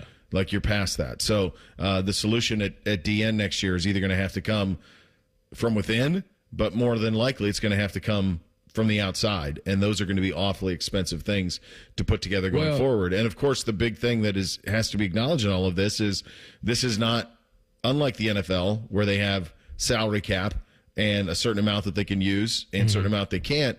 This is completely free market, and it's completely bankrolled by boosters.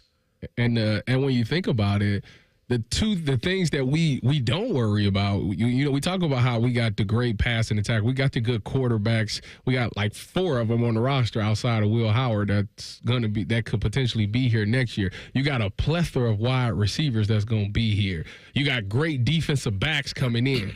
The crazy thing is, none of that matters if you don't got an offensive tackle. If you ain't got no edges that's putting pressure on these quarterbacks to get rid of the ball, it's going to be tough for all of those. So they got to find a way to land those key positions. Yeah, it is the one weakness that they're going to end up with. By most measure, they're going to end up with either the 1, 2, or 3 class in the country is the way it's going to shake out. But it's a little bit in terms of where that class is where it gets troubling, because it's not in these positions of need that, quite honestly, need to be addressed.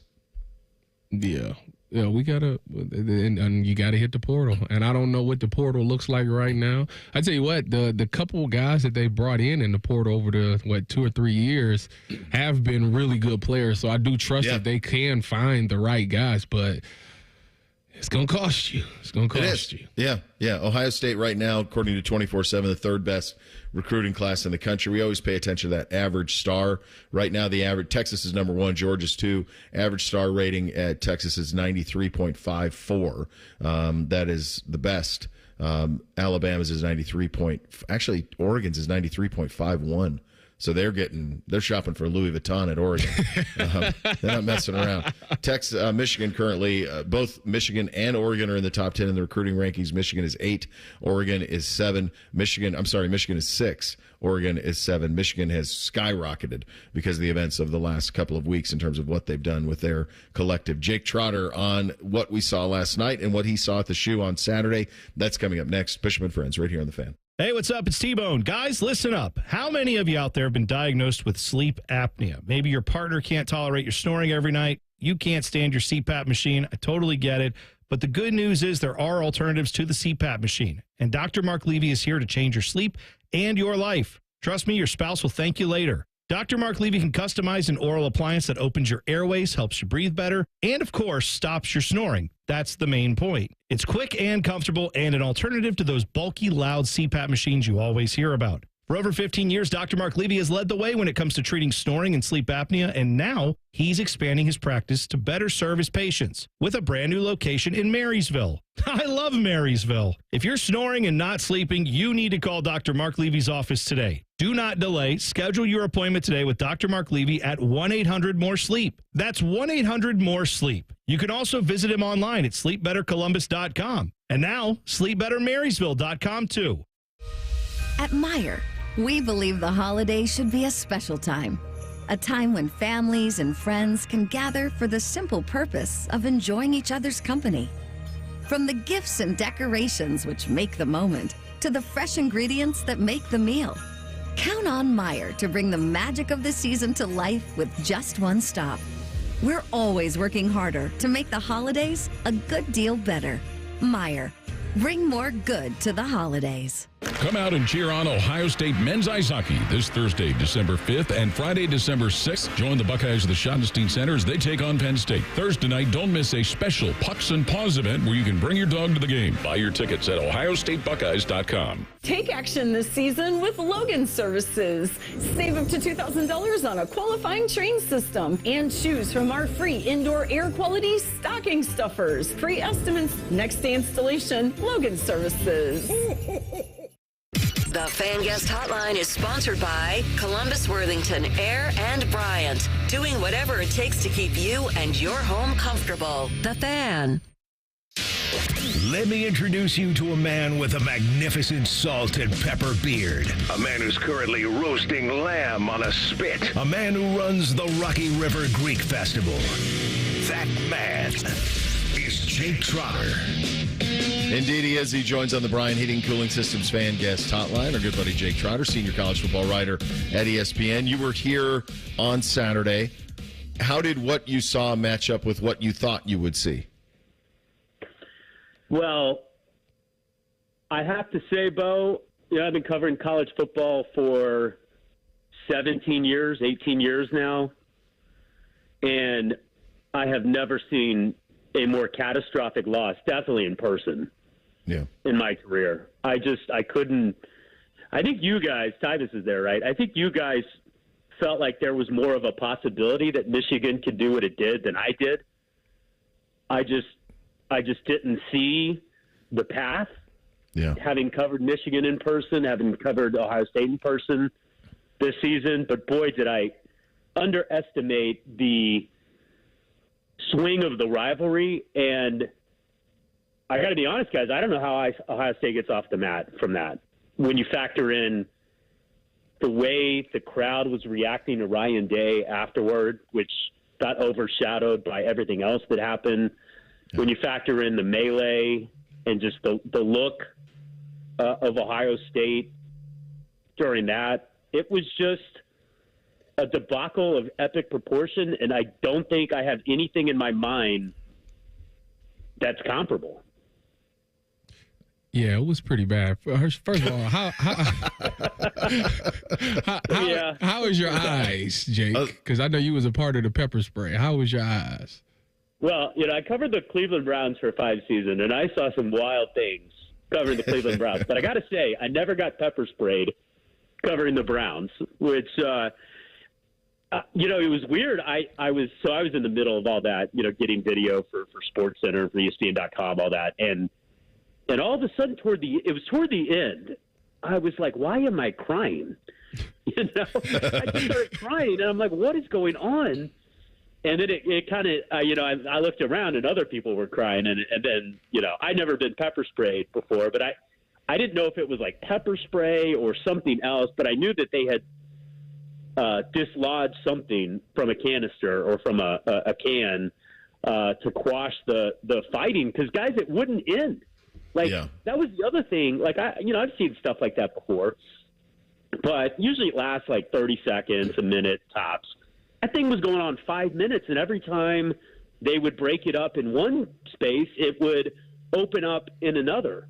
And really so the game was Saturday night. Even through Sunday night, guys, it was like I had spent 7 hours in a chlorine pool.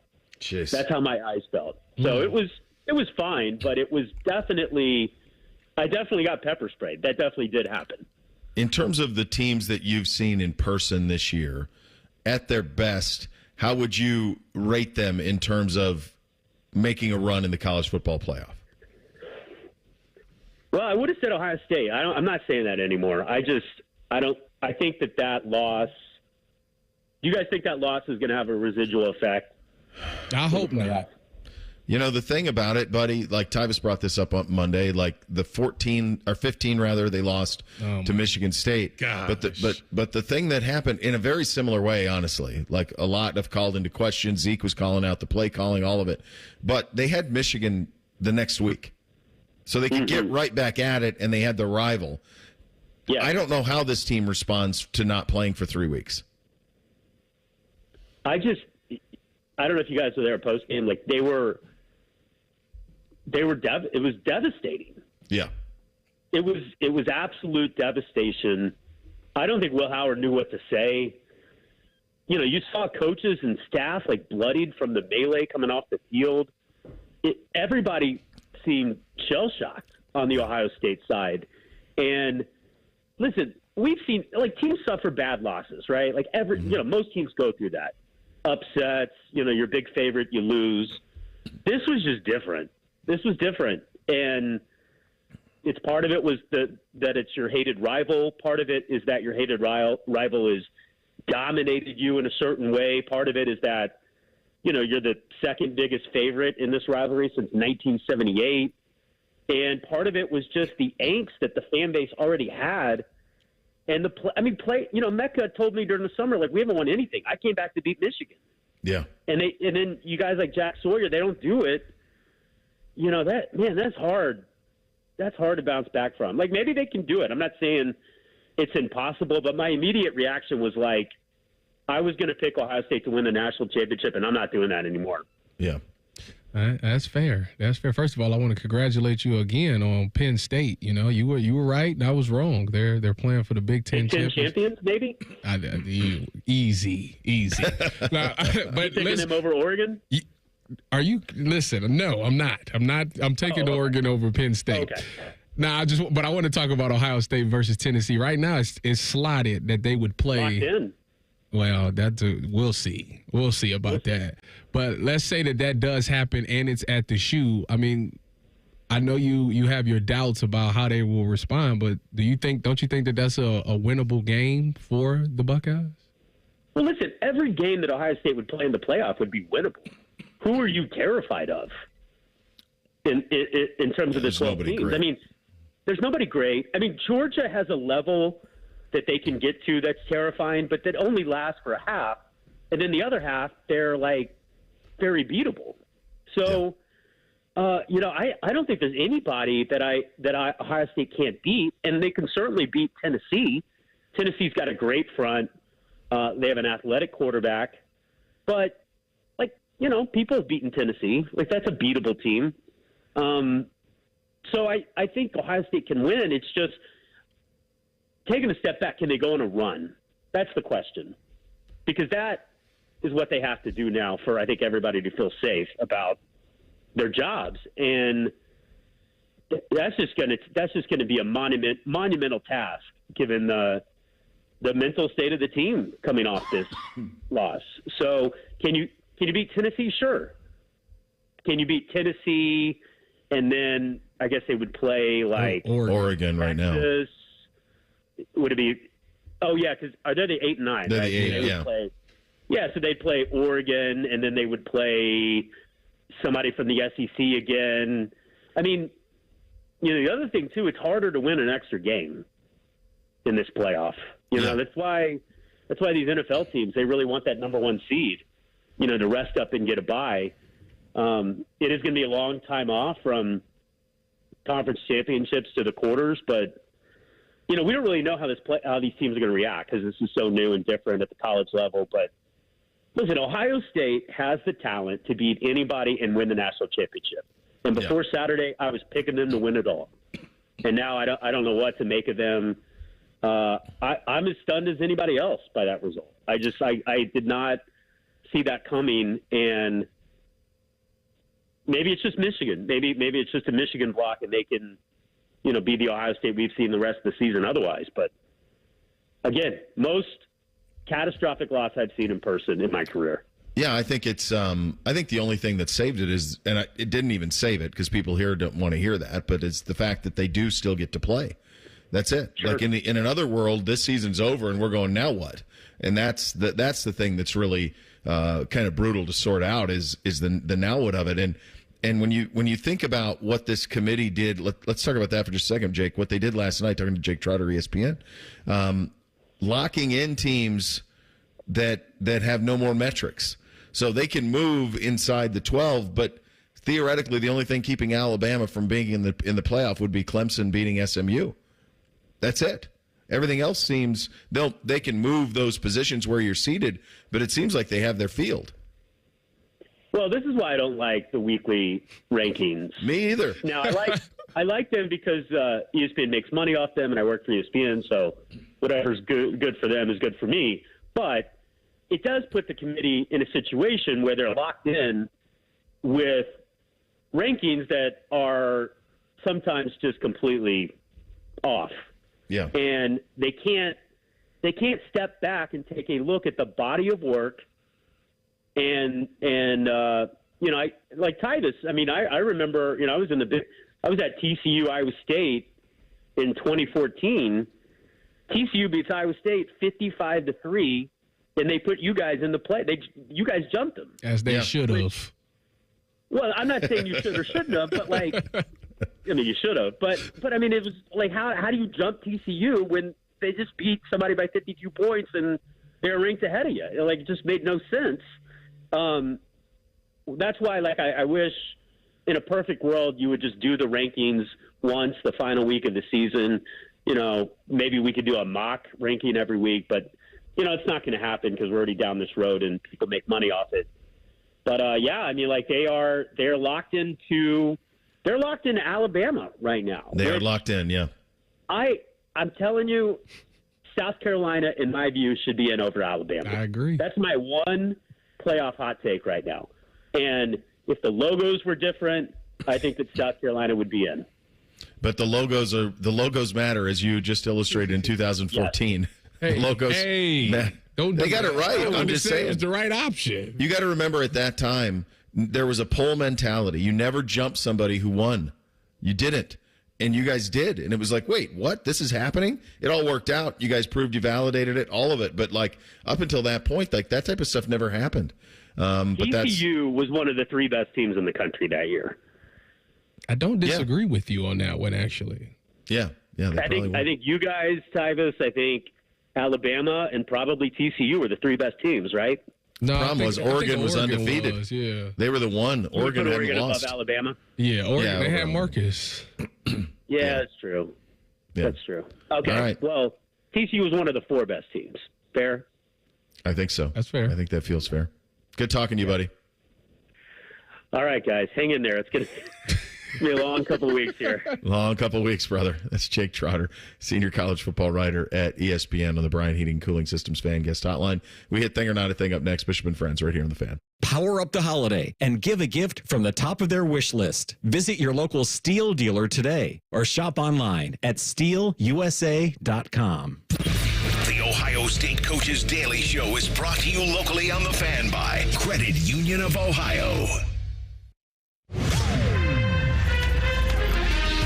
It's the Daily Show with Coach Jake Diebler, brought to you by Encova Insurance. We've talked about it quite a bit, but if you would just talk about the load that Bruce Thornton carries and all of the different things, Jake, that Bruce does for this team. Yeah, well, Bruce is an elite two-way player. He's certainly been really productive offensively, but defensively he's done a great job as well in helping anchor our defense. A leader of the basketball team as well, at a safe read?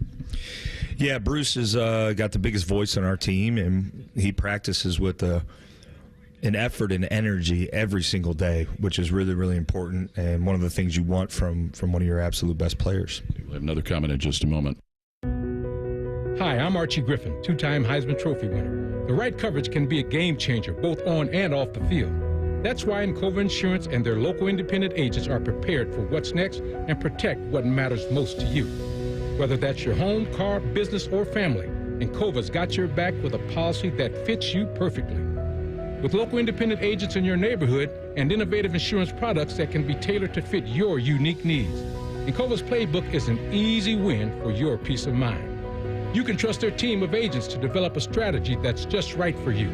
And it's not just X's and O's. Your expert agent will guide you and provide insurance solutions so you can confidently manage your risk and count on a financially secure future.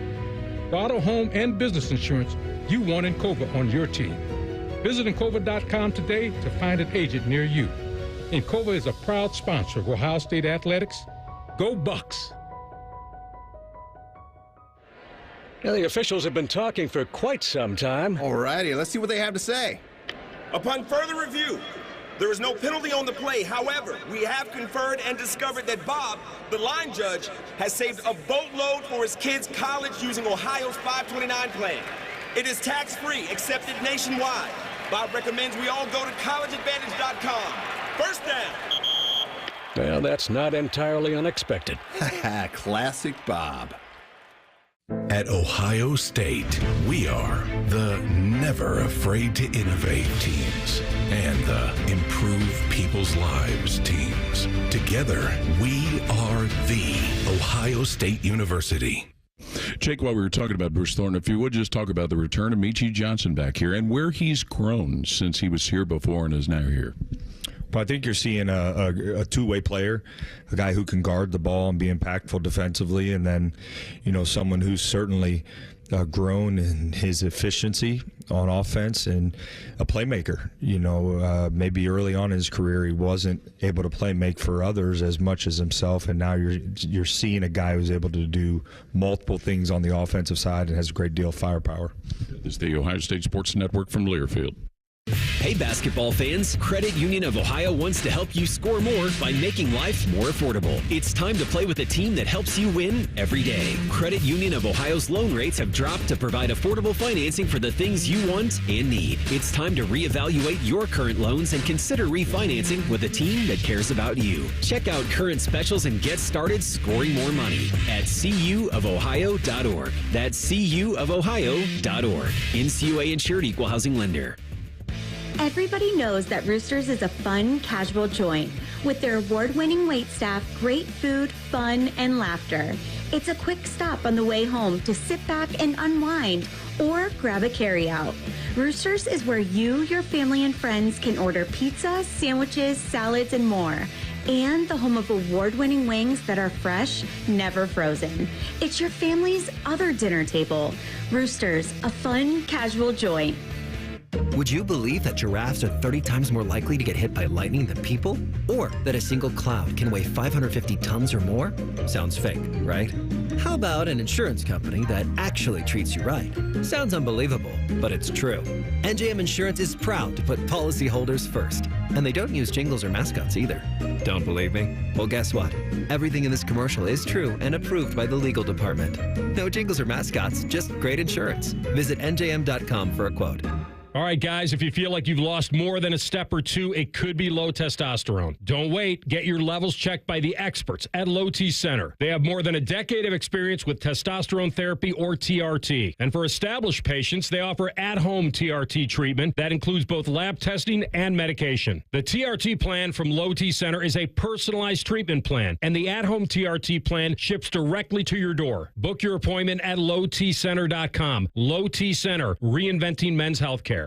Bishop and Friends is sponsored by Awaken 180 Weight Loss. Fast, sustainable weight loss without medications. The solution for weight loss. Awaken 180 Weight Loss. Taking the art of sports radio and day drinking to a whole new level. You're listening to Bishop and Friends. All right, time for a little thing or not a thing on a first Friday. Hit it, Reese. Thing or not a thing. Sponsored by Apex Plumbing Pros. All right, we got a couple breaking updates from National Signing Day. Four-star defensive end Zion Grady from Enterprise, Alabama, has signed on the line that is dotted for the Buckeyes. And Ohio State got I guess you'd call it a flip, although I think he was technically decommitted from Alabama for a little bit. But four-star running back Anthony Turbo Rogers That's a great name. has committed to the Buckeyes. I think he was Alabama and Georgia were in on him. I think he committed to Alabama, then decommitted, but now he is signed on the line for Ohio State. Thing or not a thing? That's a great thing. I mean, get a home run hitter, I would imagine with a name like Turbo. I seen he was like the number 2 all-purpose back with a name like Turbo. That means he hitting the secondary. He's out of there. So, that's nice. You're probably going to lose Travion and probably Q at Quinshine as well. So you're going to need somebody to come in and have that home run hitting ability. I think James Peoples showed you this year that he can be one of those guys. I know they still got Sam Williams-Dixon, but after that, I don't know. Well, they got Bo Jackson coming in, and now they have Turbo Rogers coming in. The Quinshon one got me thinking. I mean, I think the intent, obviously, is for him to go to the NFL, but I do wonder if it would be more lucrative for him to play here one more year than go to the NFL. Well, the thing about that is, running backs' lives don't last long. So if you want to make some big bucks, But it might be more big bucks to be made here than at the NFL level. I guess that is drafted. I guess that's a thing too. Huh? I mean, but you would imagine he'd be like a 3rd or 4th rounder, right? I mean, the guy led running backs are so hard. The guy led the SEC last year. He still had some things, obviously, to come down to testing. Physically, when you see him, I just seen him like 2 weeks ago, a week or two ago. He looks great. He looks fantastic. So if that's the case, he catch the ball out the backfield. I don't see why he. Obviously, the testing part it'd be the testing. Yeah. From the For What It's Worth file, we're still keeping an eye on 5-star corner Naeem Offord. Out of Alabama, another Alabama prospect. He's crystal balled right now per 24/7 Sports to Auburn, so that would be a signing day dude flip. CBS Sports is reporting through 24/7 Sports that they expect him to stay committed and sign on the line that is dotted to the Buckeyes. Jeez. So that'd be a big signing day win if they're able to keep Offord in the class of 2025, which right now is 3rd behind Georgia and Texas. They doing the money thing right now. Everybody is. Yeah, who's not? Right? What can you do? They offering me this. What you got? What do you got? What you give got? Me another? Yeah. He gonna take this one all the way to the end. I don't blame him. Hey, I don't blame him. Bo, you had mentioned this yesterday, but if you've ever wanted to stay on the Yellowstone Dutton Ranch, you can. Yeah. The land's now called the Chief Joseph Ranch, and it still functions as a working farm. However, the current owners have offered 2 cabins for rental, Lee Dutton's cabin and Rip's cabin. So Lee's cabin, if you don't remember, he died like the 3rd episode of the first season. Yeah. He was the eldest of the Dutton children. But it's the fisherman's cabin that can sleep up to 8 guests spread across several spacious bedrooms. The cabin begins at $1,200 per night, and this is the description of the cabin. It overlooks the Bitterroot River, providing 360-degree views of the Bitterroot Mountains and Sapphire Mountains. Built in 1916, the cabin serves as housing for the lodge's domestic staff. Currently, the cabin serves as a guest cabin utilized by fishermen and vacationers in the Bitterroot Valley. Rip's cabin can sleep up to 8 guests, a bit more of a rustic setting. It includes 2 primary suites with a full kitchen and 2 massive porches. That starts at $1,500 a night. Thing or not a thing? I want to know which one you picking. Well, I don't. Sometimes my wife will. Right? Sometimes my wife will say, like, "Well, should we go stay at one of those places?" I'm like, "Well, no, we'll just stay at my dad's." Like, well, no, we're not going to stay at one of these type of operations.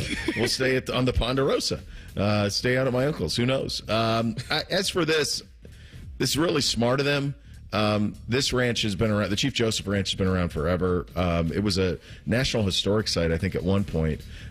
Everybody in Montana knew about it because of how beautiful it is. So all of that checks out. I'm guessing you have a great experience on this. Of the one that I would choose, I like the idea of the $1,500 for 4 nights and the wraparound deck. I think those 2 massive porches feels like a hell of a win. You're sucking down a couple of yellow jackets out there. That seems like a win. Well, you switched the yellow jackets to lemonade, and you got me sold. I'll have a yellow jacket. You could have lemonade. Yeah. The Athletic reported yesterday that bidding for Yankees outfielder Juan Soto surpassed $600 million. My God. 5 teams have reportedly made serious offers to land the 26-year-old. The Mets, Yankees, Dodgers, Blue Jays, and Red Sox. Thing or not a thing? You know, Bo, $600 million. My first love actually was baseball. And I should have and I see stuff like this, and I just really wish that I should have stuck with it, you know? Who's to say you could have been Mookie Betts? Who's to say I couldn't have been Mookie Betts? You know, Juan Soto. I'm mad that it's up to this high because that means that the Guardians is probably out. Probably out. Yeah, I can't stop fantasizing about the fact if you insert Juan Soto in this lineup. Oh, baby. You come on now. Come on. Would they have offered Juan Soto $6 million, let alone $600? Now listen, I was on the train last year of the what's my guy? Shohei. I was like, listen, I'd make the trade. I'd trade everything for him. Everybody but the whole farm system? Everybody. I'd take him for the half of the year because I think he's that sensational. And Reese, how old is Juan Soto? 26. Okay. So it'll be a 10-year probably, or will it be like 8 years, 600? You lock him up for $600 million. That's where he ends his career. Yeah. Well, they said that. A lot of people said that about Alex Rodriguez, and then he redid his deal. He signed a $352 million deal with Texas, and then they traded him to the Rangers, and then he redid it and got even more. So I don't like the 10-year deals. I feel like those would be bad contracts. They are bad contracts. Mike Trout has he even played 40 games in the past? Here's what I'm curious about, and Reese, you could probably answer this. I don't have a clue on this. I keep seeing how the Dodgers are doing these massive deferrals. So how does that? I guess there's no cap to circumvent, but what is the purpose of that from their perspective? It's just because you don't have the cash right now. You don't know if you're going to have the cash next year. But you know in 10 years. They're the Dodgers. They do, right? You'll know in 10 years that you'll have some cash. And I think players love that because, like you mentioned with A-Rod, like you mentioned with Mike Trout, those guys, their production goes down. But if in 10 years they're still able to make $10 million, sure, we'll defer it. I'm still getting the money. I'm not at the point of Juan Soto, the point of a lot of the Dodgers players, they're getting their money. They've got plenty right now. Give it to me, and I don't have to really do as much. Absolutely. Who's the guy for the Reds that just got off the books? That's a good question. The dude for the Reds that they just paid his last year, or he was getting. Oh, the most famous one is Bobby Bonilla forever. He gets the $1,165,000 in the middle of the summer every year for the last 25 years. Must be nice. Yeah, it would be. Yeah, $600 million. I have no idea. Where's he end up, Reese? Mets? Probably. Why you don't think he go back to the Yankees? No. Yeah, I don't think the Yankees are going to. The Yankees are still a family-run shop, man. That's still Steinbrenner's, man. All right, final hour of the program up next. A little Hey Guys kicks it off. Best question here gets a $50 gift card to our great friends at High Bank. Bishop and Friends, right here on The Fan. If your idea of the perfect radio show is all Buckeyes all the time, then it's your lucky day, Slappy, The Buckeye Show. Weeknights at 6. The Fan. Oh, by the way, Ivan's no longer on the project. His wife got a new job, so they're moving across the country. Robin's top researcher is deviating to a new market. This isn't standard. And now we're short-staffed. Who's going to finish all these projects? She needs a cluster of new data analysts, and there's no margin for error. I need Indeed. Indeed you do. Put our matching platform to work so you can spend less time searching and more time connecting with talented candidates. Visit Indeed.com/credit and get $75 towards your first sponsored job. Terms and conditions apply. Adam Schefter here with Vivid Seats. We've got some late-breaking news coming out of the stands. According to multiple sources, Vivid Seats fans are scoring rewards on every purchase and at a rapid pace. Obviously, these rewards are a game changer, and coupled with their MVP-worthy ticket selection, why get tickets anywhere else? Don't drop the ball this season. Shop with Vivid Seats and earn rewards on every ticket. And as the official ticketing partner of ESPN, Vivid Seats is offering you $20 off your first $200 ticket purchase with code Schefter. That's code Schefter. Oh no, stomach issues again? Stomach issues? Who are you? Your pancreas. I could be the real reason for your diarrhea, gas, bloating, stomach pain, or loose oily stools. I thought it was my stomach. People often do, but any of these symptoms could mean having a condition called exocrine pancreatic insufficiency, or EPI. With EPI, the pancreas doesn't release enough enzymes to break down food, but EPI is manageable. Use the symptom checker on identifyepi.com and speak with your doctor. That's identifyepi.com. Sponsored by AbbVie. The holidays are here at the Home Depot, so let's get to decorating. Find your perfect tree in our huge assortment of shapes, sizes, and styles. Like the easy-to-assemble Jackson Noble fir, with pre-lit branches perfect for styling with all your favorite ornaments. Or the Flock Starry Light Fraser fir, with over 1,900 pre-lit memory wire branches that keep their shape so it's ready right out of the box. Ooh. Find the perfect tree now at the Home Depot. Broadcasting from the Lindsay Honda Studios. Honda makes the cars. Lindsay makes the difference. Visit lindsayhonda.com. WBNS-FM, HD1 Columbus. The Fan. Sports Center. Good morning. I'm Eric Reeser. The Ohio State men's basketball team jumps into Big Ten play tonight at Maryland. Tip-off from College Park, 6:30. You can hear that game on the Fan with pregame at 5:30. Basketball Buckeyes are 5-2 and will host Rutgers Saturday at noon. In college football, the early national signing period starts today. Ohio State's received more than 20 letters of intent for their third-ranked class of 2025. That includes four-star defensive end Zion Grady from Alabama. The Buckeyes are behind number 2 Georgia and number 1 Texas. Ohio State's Ryan Day will hold a National Signing Day press conference at noon today. We'll carry those comments live on the Fan. In other news, Ohio State left tackle Josh Simmons is declared for the NFL draft. Simmons is projected to be a first-round pick and expected to make a full recovery from knee surgery. This update sponsored by Dr. Mark Levy. If you're snoring and not sleeping, give Dr. Mark Levy a call at 1-800-MORE-SLEEP. That's 1-800-MORE-SLEEP, or visit him online at sleepbettercolumbus.com.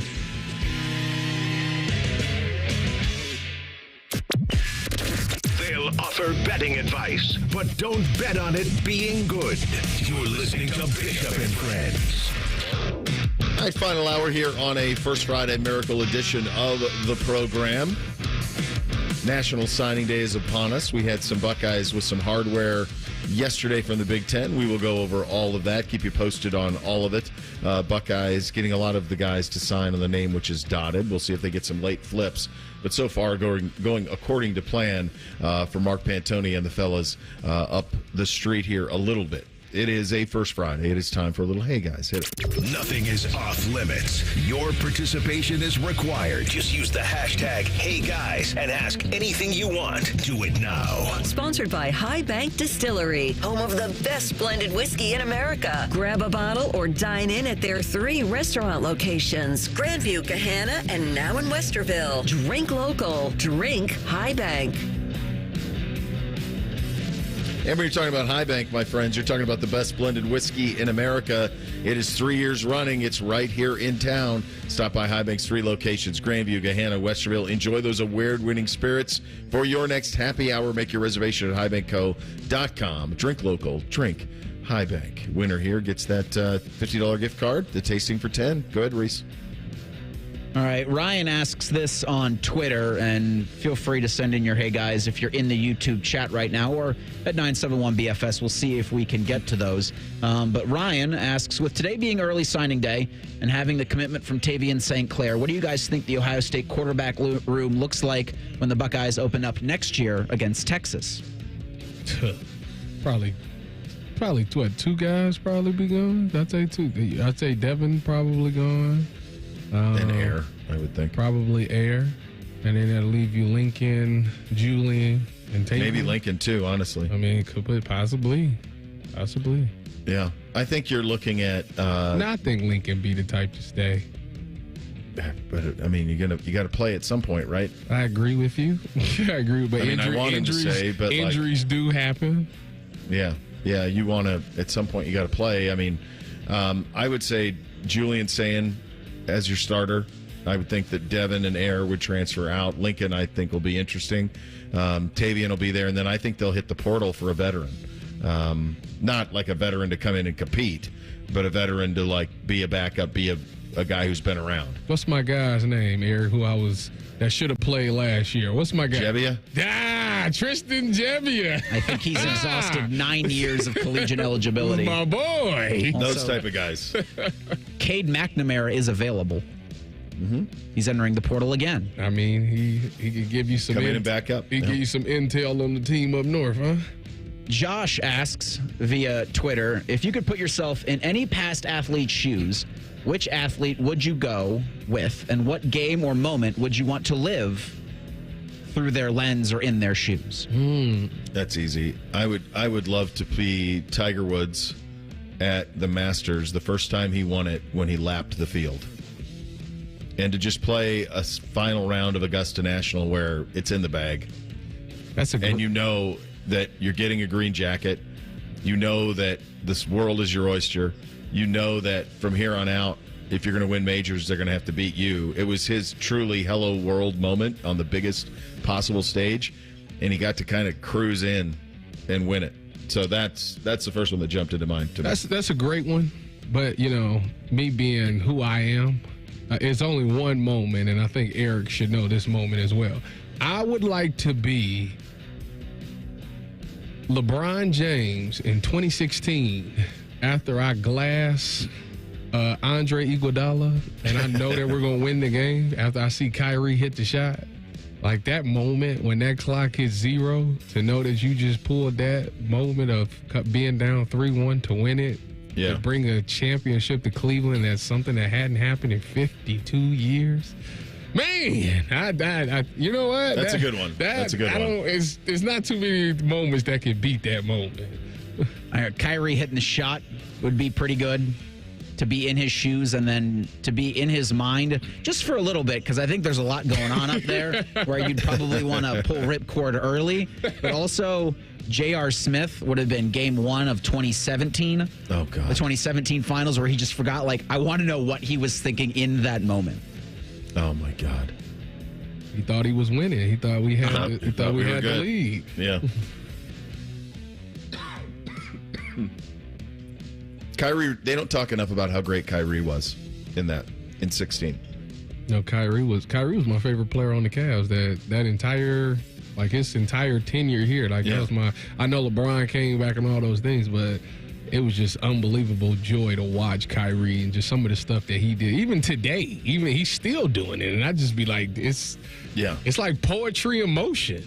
He's the best ball handler I've ever seen. He's the best finisher under 6'5" I've seen, too. Yeah, probably that, too. Yeah.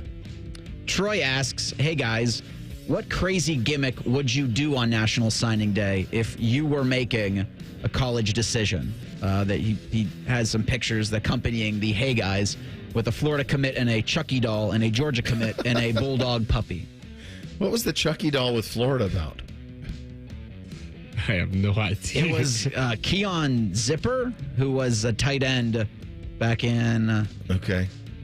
forget what year, but... I wonder what the significance of the Chucky doll was, because it's not like John Gruden wasn't kind of rumored to go there. My favorite one is when they bring out, and it's my favorite one in the moment, but then I immediately start to get worried about the animal, is when they bring out the little bulldog pup if they go to Georgia. And I just think, all right, who paid $2,500 for that pup, and who is going to take care of that pup now going forward?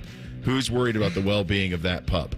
They're beautiful in the moment, but God Almighty, bulldogs are a lot of work. They get sick all the time. Who's taking care of that guy? I think the only gimmick that I come up with is I would have had somebody make the world's biggest Buckeye and have them roll it out and just serve it to everybody that's there. Here, you get a piece Slice it up. Get a slice of Buckeye. Here, get a piece. Are you, speaking of Buckeyes, are you more peanut butter or would you like a more chocolatey Buckeye? Is that something? Is that a thing? Yeah. Yeah, I think so. It's a thing where it's more chocolate than peanut butter? You can have some Buckeyes that are a lot of peanut butter and a little chocolate, or a lot of chocolate and less peanut butter. I mean, it's still predominantly peanut butter. But I enjoy whatever the one that comes in the little 3-pack. I think that... And why is it only 3? Why not 4? Suggested serving size? I guess. There you go. Yeah. No, I think I would go heavy peanut butter, less chocolate. Also, when I do peanut butter and jelly for the boys, each slice of bread gets peanut butter. It gets butter first, then each slice gets peanut butter, and then only one slice gets jelly. You got like a jelly pocket going on there? Yeah. Wait a minute. How it goes. All right. Wait, each slice gets peanut butter, only one slice gets it to jelly. Yeah.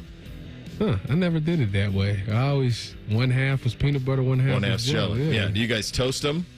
No, but that probably is delicious. If I'm feeling fancy, I'll toast. I used toast is outrageous. When you toast it and then you put a little butter and then the peanut butter, forget it. I might try it today. That's dessert at that point. Might go over and try toasted peanut butter and jelly with milk. That's undefeated. You get a little bit of runny peanut butter. Pretty good. Oh my God, mixing in with the butter. Come on. On the YouTube chat, Ace is trying to keep it positive, asking, "Hey guys, let's move into the Christmas spirit. Sure. What's each of your favorite Christmas traditions?" My tradition. And I think he's crediting you, Bo, with Elf on the Shelf. Oh, I don't credit me for it. Ernie's he's paratrooping today. That's funny because mine. He had a whole paratrooper outfit. I got that going on. Yesterday, it was in the bathroom above the toilet with a piece of toilet paper in their hand. Yeah. They got a lot of things that they're working with. I'll tell you that. They got a huge budget. That's what I noticed, is that more and more things keep showing up. We got a dog. There's a reindeer now that he brings with him. He throws. There's snowballs he throws that the kids can throw. Like, he's got a big budget. I keep looking. I keep going, boy, this guy's got today he's zip lining today. I'm like, well, I wonder where he got the zip line. Did he make that at the North Pole, or did he buy it with his infinite budget that he apparently has? Santa's got to send his best helpers out. I guess he's out there doing God's work. The kids is doing right, so they want to reward them. One of the things that my mom did, or that we did as kids, I should say, that I really love, is the gifts from my wife and I to the boys are all wrapped. But when Santa brings his, those are unwrapped. So when they come down, they see immediately like the Santa gifts, the unwrapped, and they go nuts. And that's something that the way it was when I grew up, and it's a tradition that we brought on. It's a fun one. I never did the unwrapping. I always did the the presents aren't out there. Like, the presents from us is out there, but Santa's presents, you wait till they go to sleep and bring them out. Like, that's how I do Santa it. brings them. Yeah. Right. Santa brings the gifts out, and it's just unbelievable of all the stuff, and just see your kids' reaction to seeing that. It's awesome. The one Christmas thing that we do that I don't partake in, I take the after effect of it, is when my wife makes the Christmas cookies. Yeah. That is, I don't do it because I can't, that's not my thing. But I enjoy the cookies when they're done. So that's a win, thing. God bless her. Christmas cookies are undefeated. Yeah. Kevin comments in the YouTube chat about the $2,500 for Bulldogs. He said our bully was $3,800. See? Jeez. Who's taking care of that guy? Them Bulldogs, beast. I mean, they're awesome. 38. I can't really say nothing because I think my dog, my miniature golden doodle, I think was about that price. Now that I'm sitting here thinking about it, man, he'll be 8. He'll be 8 on the 17th. I'm so glad you got him. Got to get him a little cheeseburger. We give him a cheeseburger for his birthday every year. How's that come out the other end? You know what? Actually, he's done well. He's done well.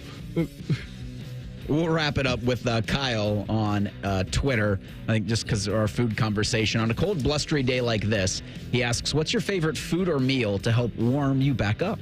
My favorite thing is I love the chicken bone broth with a little turmeric. Yeah.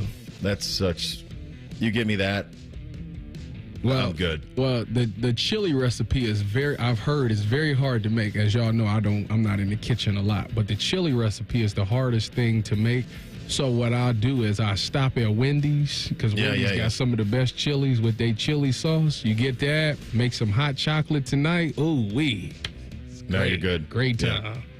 All right, we got to pick a winner. Let's see. Did we have Josh? Josh had the if you could put yourself in any sports conversation once. Yeah, that was a good. Pretty good one. That was a good one. That was a good job out of him. Josh, you're the lucky one here, buddy. You're going to get the $50 gift card to our great friends at High Bank, the free distillery tour and tasting for up to 10. When you're talking about High Bank, you're talking about the best blended whiskey in America, 3 years running. Buckeyes brought home some hardware. Mike Petraglia going to join us on the Bengals side of things coming up at 11:30. Bishop and Friends right here on The Fan. A lot of hosts have been on our airways in the past 30 years. Some good, some bad, some really bad. Anyway, sorry for that. The Fan. 'Tis the season to raise a little Cane with Raising Cane's. Spread joy with craveable chicken finger meals and treat everyone on your nice list to a Cane's gift card or our beanies, socks, mugs, and more. Happy holidays from Raising Cane's. One love. At Meijer, we believe the holidays should be a special time. A time when families and friends can gather for the simple purpose of enjoying each other's company.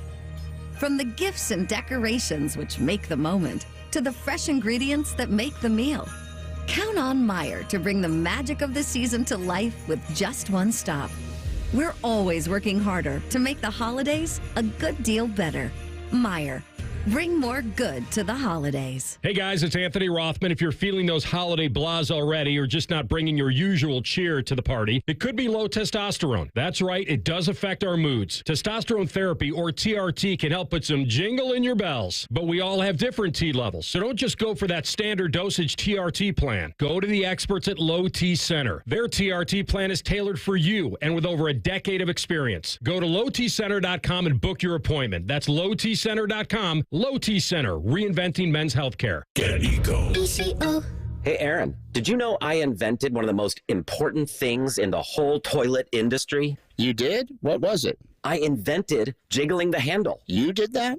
Doesn't everybody just... Think back to the first time you jiggled the handle on a toilet that wouldn't stop running. It was because somebody shouted, "Jiggle the handle." I guess now that I think about it. Well, that person was told by somebody, and that somebody was told by somebody, and it all traces back to me. Get Eco. So, as oppressive as that is, Jerry, you know people could just get Eco to come and fix their toilet so it doesn't run on. That would also work, I guess. Get Eco. And once we fix it, it's fixed. You don't have to jiggle the handle next time. No, you're right. That is better. Although we should keep passing your wisdom along, in case it happens at somebody else's house. Thanks, Aaron. Get Eco. Eco plumbers, electricians, and HVAC technicians. GetEco.com. My house has a new glow. I love my windows. Universal Windows Direct. Common Man here. For every 2 windows you buy, you get 2 free, no limit. Plus 0% financing for 60 months. That's 5 years of interest-free payments. Call them today, 614-502-5220. I love my windows. They've got that brand new home effect. Universal Windows Direct. Hey, Jackets fans, we know what's on your holiday wish list.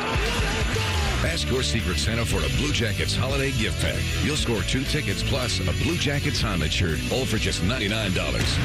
Learn more at bluejackets.com/holiday. Remember how that little girl in Poltergeist was in the TV?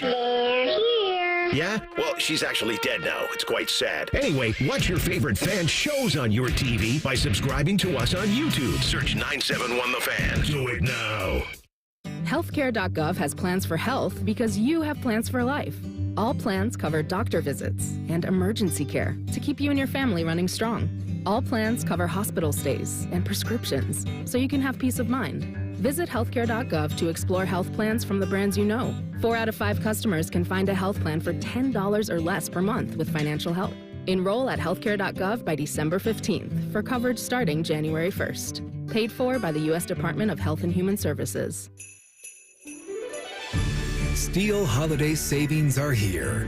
Make room under the tree for gifts at the top of their wish list. Right now, power up the holidays with great deals on long-lasting tools. Find the perfect gift at your local Steel dealer or shop the Steel Holiday Gift Guide at steelusa.com.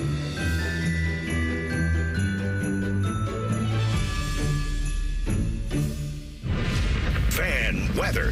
From the Logan AC and Heat Services Weather Center. A strong Arctic cold front is about to move through the area. Winds today will gust between 35 and 40 miles per hour. Temperatures today get up to around 39. Rain and snow showers late tonight. And then when you wake up tomorrow morning, wind chills will be below 0. I'm meteorologist Dylan Robichaud with your 10 weather impact forecasts on 97.1 The Fan. Here's a listener tweet. Can I tase Common Man in the nuts? Fine by us, but he may like it. Common Man and Tebow. Weekdays from 3 to 6. The Fan. Sports conversation that's worthy of a toast, or at least a stiff drink. You're listening to Bishop and Friends. All right, fellas, it's your Uncle Bo here. It's the holidays. It's a time of love and joy. But if you suffer from erectile dysfunction, the season can be tough on you. If you and your partner are experiencing struggles because of IED, it's time to change it up this year. Give the best gift that you can give to the one you love by treating your ED and restoring your relationship. So many guys out there, mediocre sex life, just good enough. Could be really good, especially when you visit my great friends at Tri-State Men's Health. They have treatments that work where the pills and herbals fail. Success rates well over 90%. Here's all you got to do. You schedule a consult with Tri-State Men's Health today. Your initial visit's $99. That includes a medical consult, licensed medical provider, T and PSA test, and if medically advised, a test dose. If the test dose doesn't work, the office visit is free. Give them a call today. 800-900-9654 or visit tristatemenshealth.com. 2 locations here in town. Quick exit off 270 in Hilliard, near Medical Mile in Westerville on that side of things. Do we have some good news on the recruiting front? Did I see this? What do we have? I thought I saw something about... no. Oh, that's Devin. Okay. No, not. All right. We're good. I think we're good. We're waiting on the one corner from Alabama. Everybody else, in terms of the guys that are the ones that are the headliners of this class, obviously Tavian St. Clair will be the headliner. He's the quarterback out of Bellefontaine. He is signed. He is locked and loaded. Devin Sanchez is the 5-star corner out of North Shore, Houston. I saw a picture of him at Texans camp that a buddy of mine sent me. Grown man. Devin Sanchez is a grown man at corner. They did get Carter Lowe. He's the offensive tackle from Whitmer, so Toledo area. So that really buoys that. Riley Pettyjohn signed on the line, which is dotted as well. And so is Zion Grady. He's the defensive end from down in Alabama that we were curious, would they get another tackle, another DN? They get their DN in the class. They're still waiting on a couple of guys. The big name they're waiting for is the quarterback, Naeem Offord, the corner out of Alabama. He is a 5-star. He is the number 2 corner in the country behind Sanchez. He's been committed since all the way back in last February, but a late push by Auburn trying to get him to flip. So this is the world. And you remember last year, you don't relax until, it's crazy, but until the signature's in. Yeah, not even then. Because you got to think about Jaden Rashada. He signed his. Yeah. You got to wait till you enrolled in class. That's when you can relax, because obviously he showed us that you could ask out of your letter of intent. So till you're enrolled in class, you're never really relaxing. I was thinking if there was anybody in this class in terms of that, because, one of the incredible things that happened last year was Nick Saban retires. Yeah. And so now all of a sudden, not only is the Alabama roster poachable, but so too is their recruiting class. That's how we ended up with Julian Sayin. So that is, I'm just looking at like recruiting rankings. I don't see a coaching change really in the offering at any of these places. Yeah, I don't think LSU's ready to move off of Brian Kelly at this point. And obviously Florida's already made the announcement that they're sticking. So in terms of northern teams and where they rank, Texas right now is number 1, Georgia's 2, Ohio State is 3, Bama 4, Auburn is 5, and then you get 2 Big Ten teams with Michigan and Oregon 6 and 7. It's amazing to me that Auburn can recruit that well. What is the It's amazing to me. Give me the first 9 Big Ten SEC team. Notre Dame is 12. 12? Yeah. Miami's 13. The first 9 Big Ten and SEC team in the recruiting is Notre Dame at 12. Well, I'm pretty sure. That's crazy. So I'm pretty sure the entire SEC is in. Yeah. The lowest ranked SEC team is Vanderbilt. Arkansas is 32 right now. Where's Vandy? Probably would be Vandy.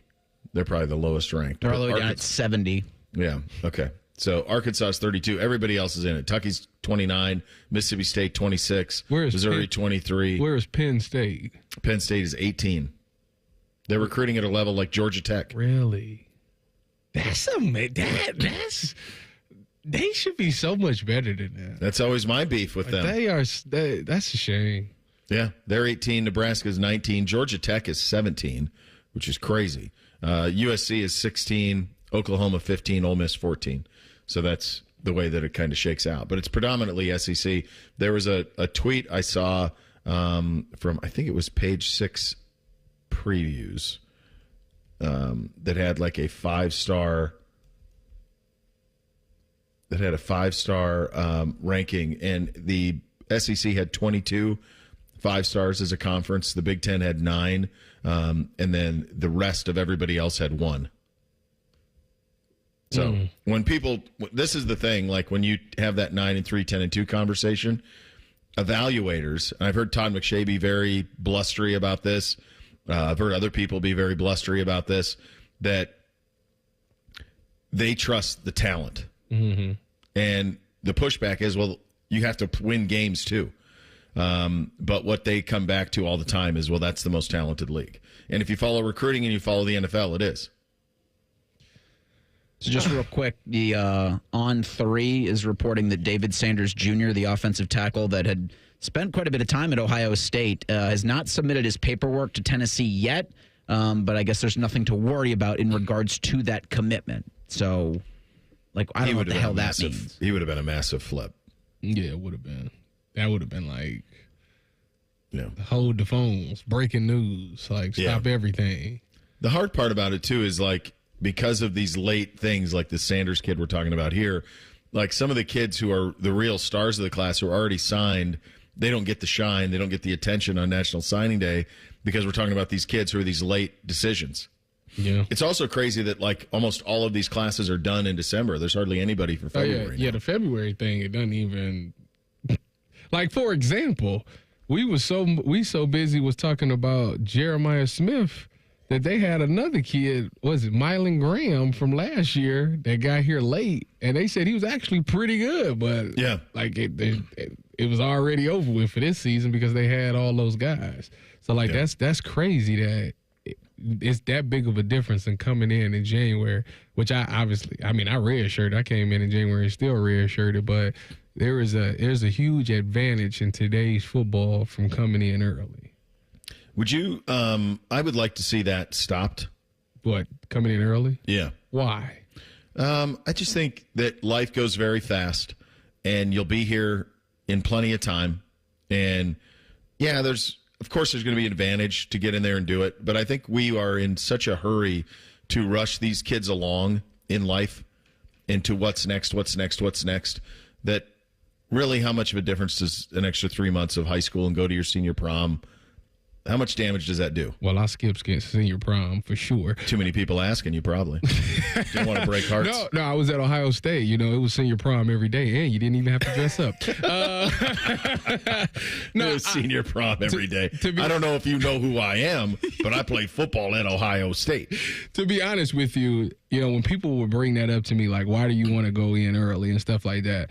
To be honest, there's nothing really to do in that last semester except get in trouble. That's about the only thing. And is that a new thing in terms of getting relatively new? Obviously, we're talking about more than 10 years ago, but just kids graduating sooner, like, or able to graduate sooner. I think were so. you on a track? Did somebody grab you and say, "Hey, let's knock this out so that you can"? I don't know. Like, I just looked up I looked up as a junior, and I was in there with my guidance counselor, and it was like, yeah, you got pretty much everything done already. You got English and you got swimming. And I was like, oh, really? So then that's when, my high school coach was like, well, you can leave early. It's like, and so we worked with it to make it to where I could take those classes in the first semester, and I had to knock out some of the stuff. And once I did, it was like, yeah, you good to go. And I was like, cool, I'm out of here. I'm out of here, man. I'll see you.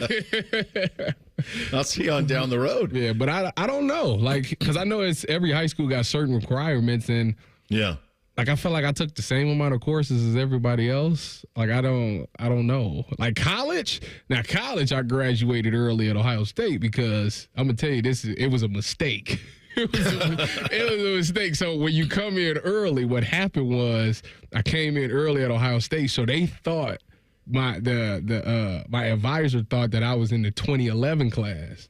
So she was like loading up my schedule every year. Like, you're supposed to get like 12 credits. She was giving me like 16 and maybe 18 and stuff.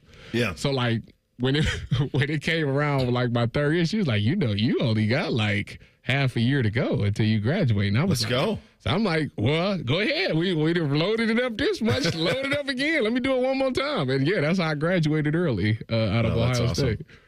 A couple of things yesterday from the Big Ten. Award winners, Tatum Woodson, Defensive Back of the Year goes to Caleb Downs. The Richter Howard Receiver of the Year goes to Jeremiah Smith. Mm-hmm. And the Thompson Randall L. Freshman of the Year goes to Jeremiah Smith as well.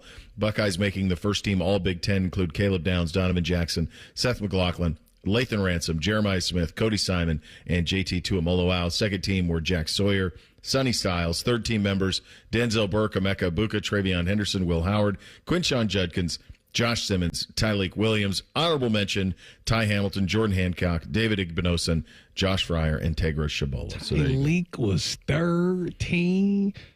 Yeah. Jeez. I mean, I know the guys from the Wolverines. I know them might be first and second team, so I guess that's all right. Yeah. Yeah. There you go. So those are your Big Ten award winners for Ohio State. Mike Petraglia on the Bengals side of things coming up in 2 minutes. Bishop and Friends right here on The Fan. Men, we hear it all the time. A man comes in to get his erectile dysfunction treated, and very soon thereafter, he tells us that his relationship is renewed. This is Jeff for Tri-State Men's Health, and you should know that ED doesn't just affect you, it also often affects your partner. They can feel undesired, unwanted, they may even feel like you don't love them anymore. At Tri-State Men's Health, we've successfully treated thousands of men for ED with protocols that have success rates as high as 90%.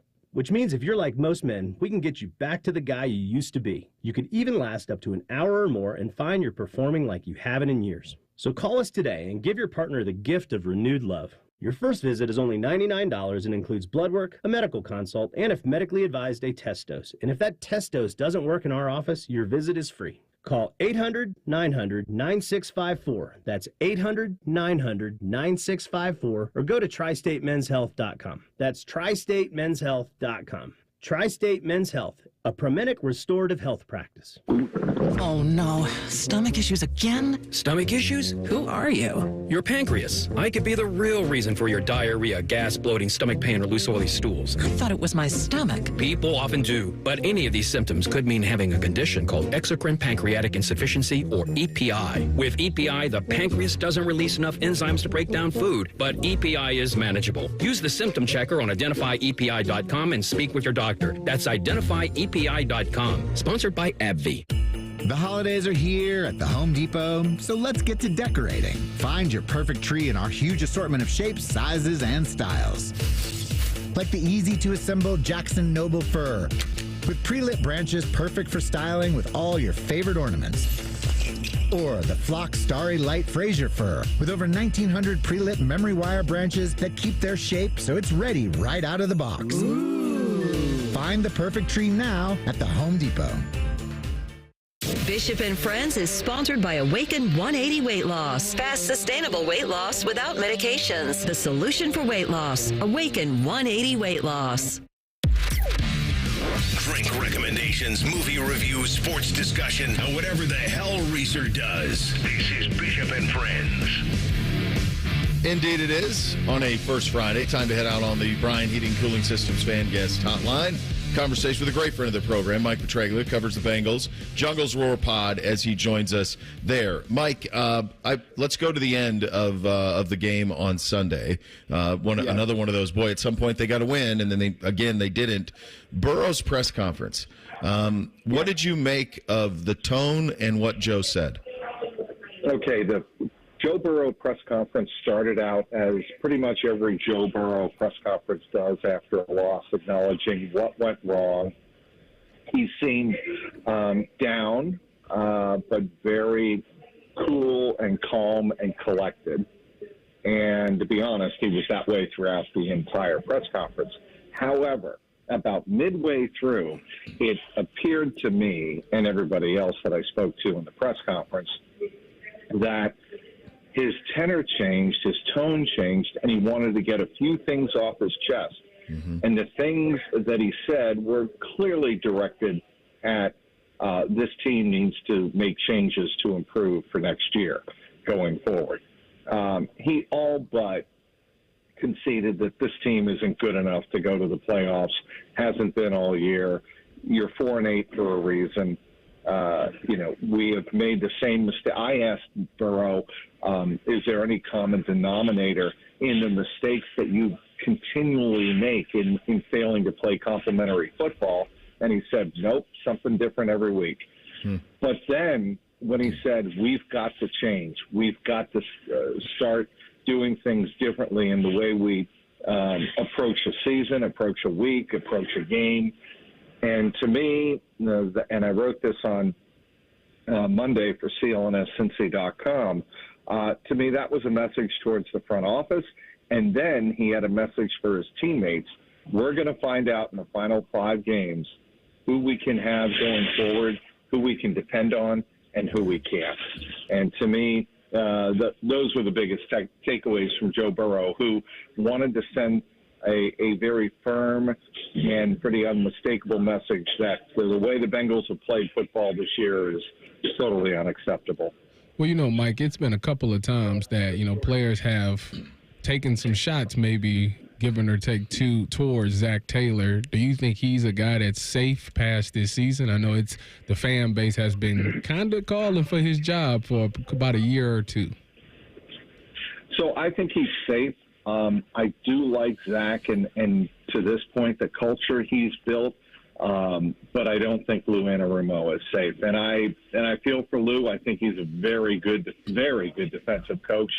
But the Bengals, at least 5 times this year, have stockpiled 10 or more missed tackles in a game.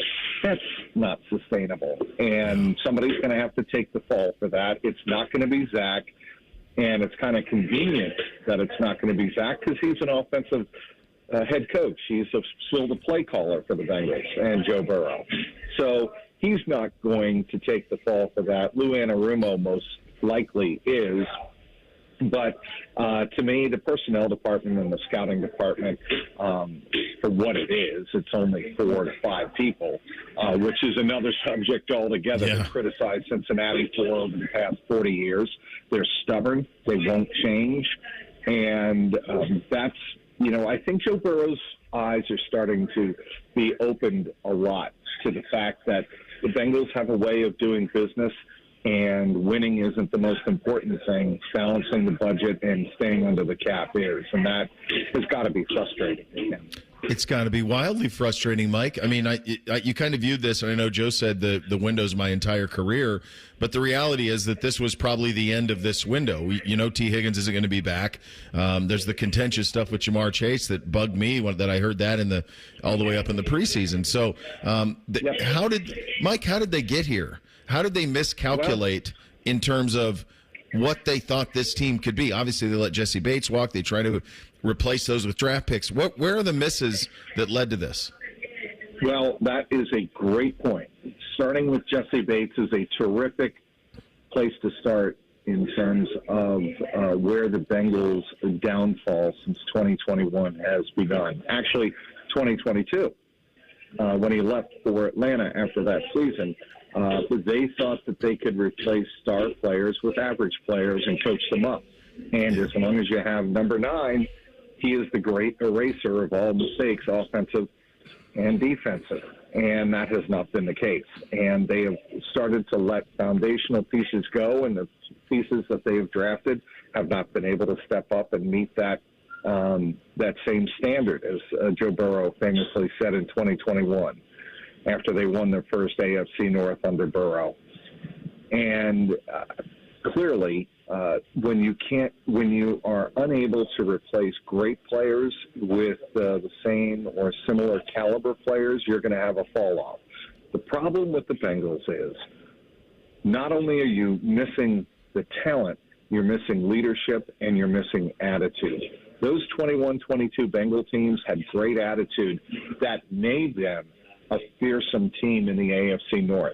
Now, you take a look at the HBO Hard Knocks AFC North from Tuesday night, and you look at the way Mike Tomlin, who clearly did not have a roster that matched the Bengals coming in to this season, and many people thought that, and John Harbaugh, the way those two coaches talk to their team and the way Zach Taylor comes across, it's very different. And there's an attitude, there's a culture with Pittsburgh and Baltimore, and has for 2 decades, well, with Pittsburgh 4 decades, but certainly with those 2 teams in the AFC North, they have winning culture embedded in their DNA. The Bengals don't. And it's at times like these where it gets exposed and where the Bengals open themselves up for criticism, because winning isn't an urgent matter to the Bengals. There's no urgency to the Bengals. And letting players go and failing to replace them with comparable talent at key positions like free safety, like running back, potentially like star wide receiver, that's a problem. You know, Mike, you talk about all these issues that they have to fix. I like to think about the defensive side of the ball, maybe because I'm a former defensive guy. But if they pay Jamar Chase, because obviously they got to pay him a lot of money to keep him around, how are they going to be able to pay or get these guys to fix what they got going on if a great chunk of their salary is going to two players?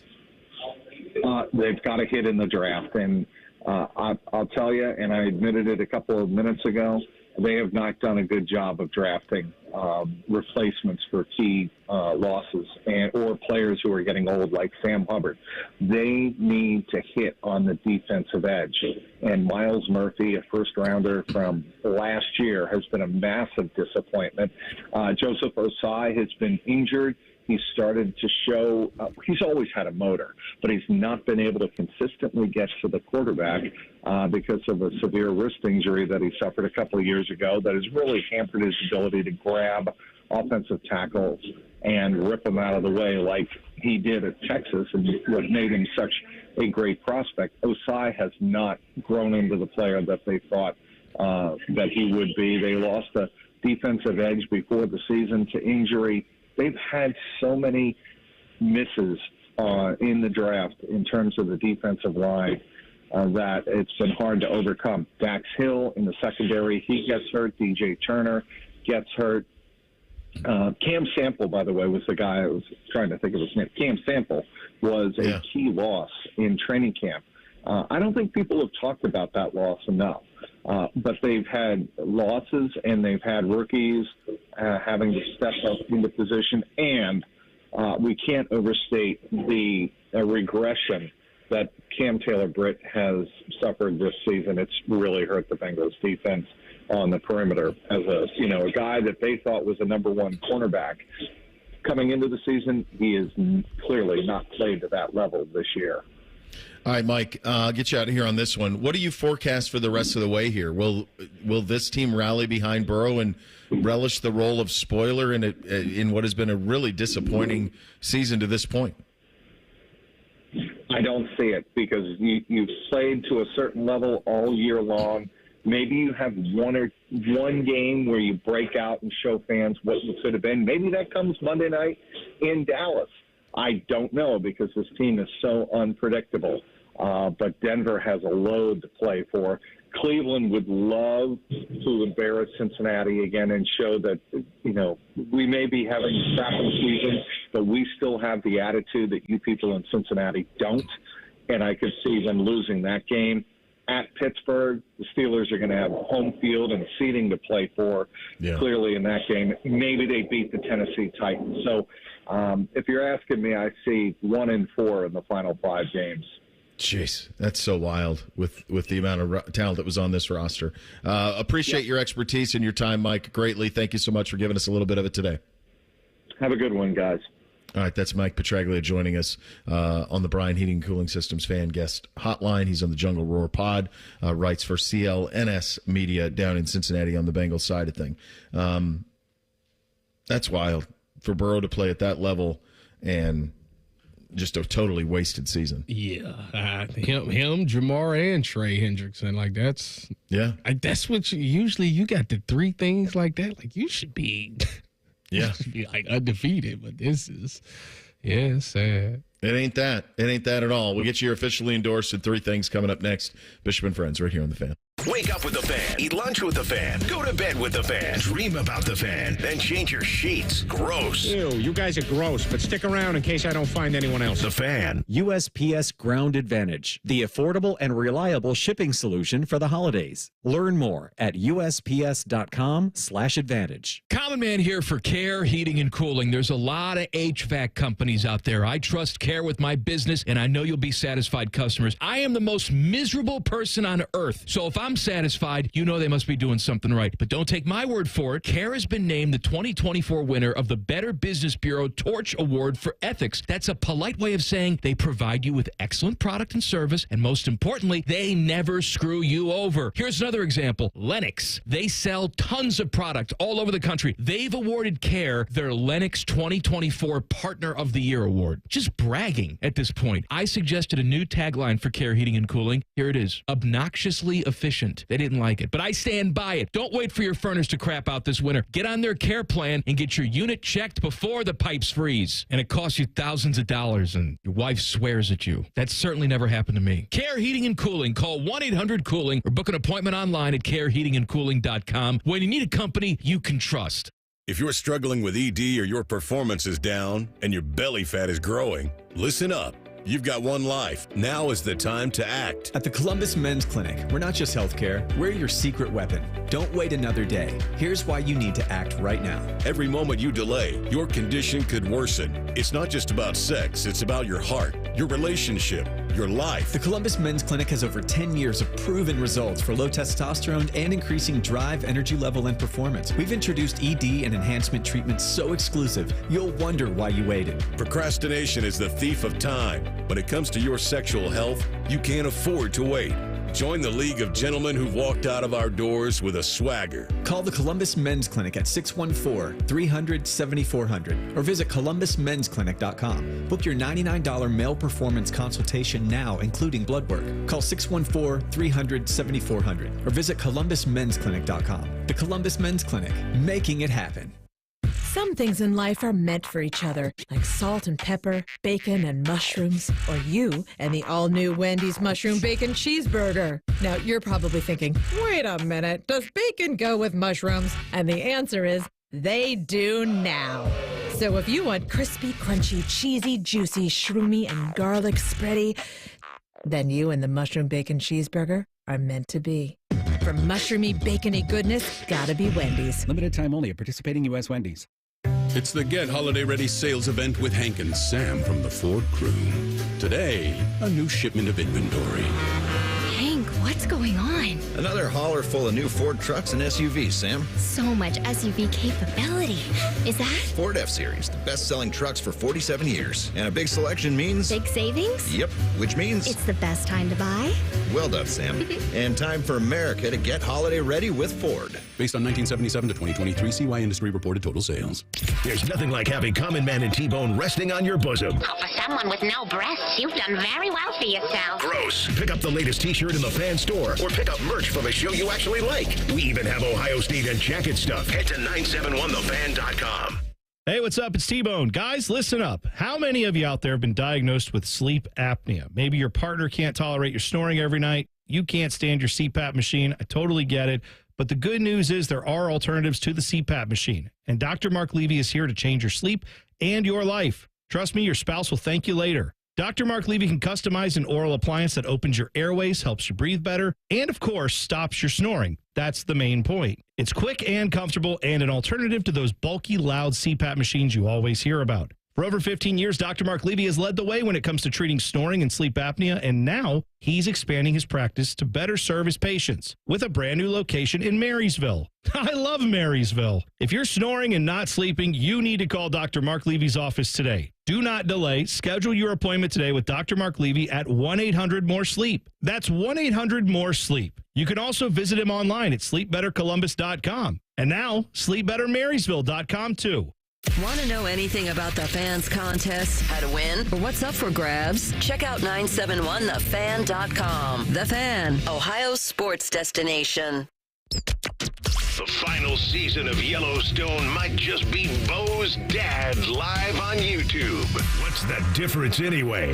This is Bishop and Friends.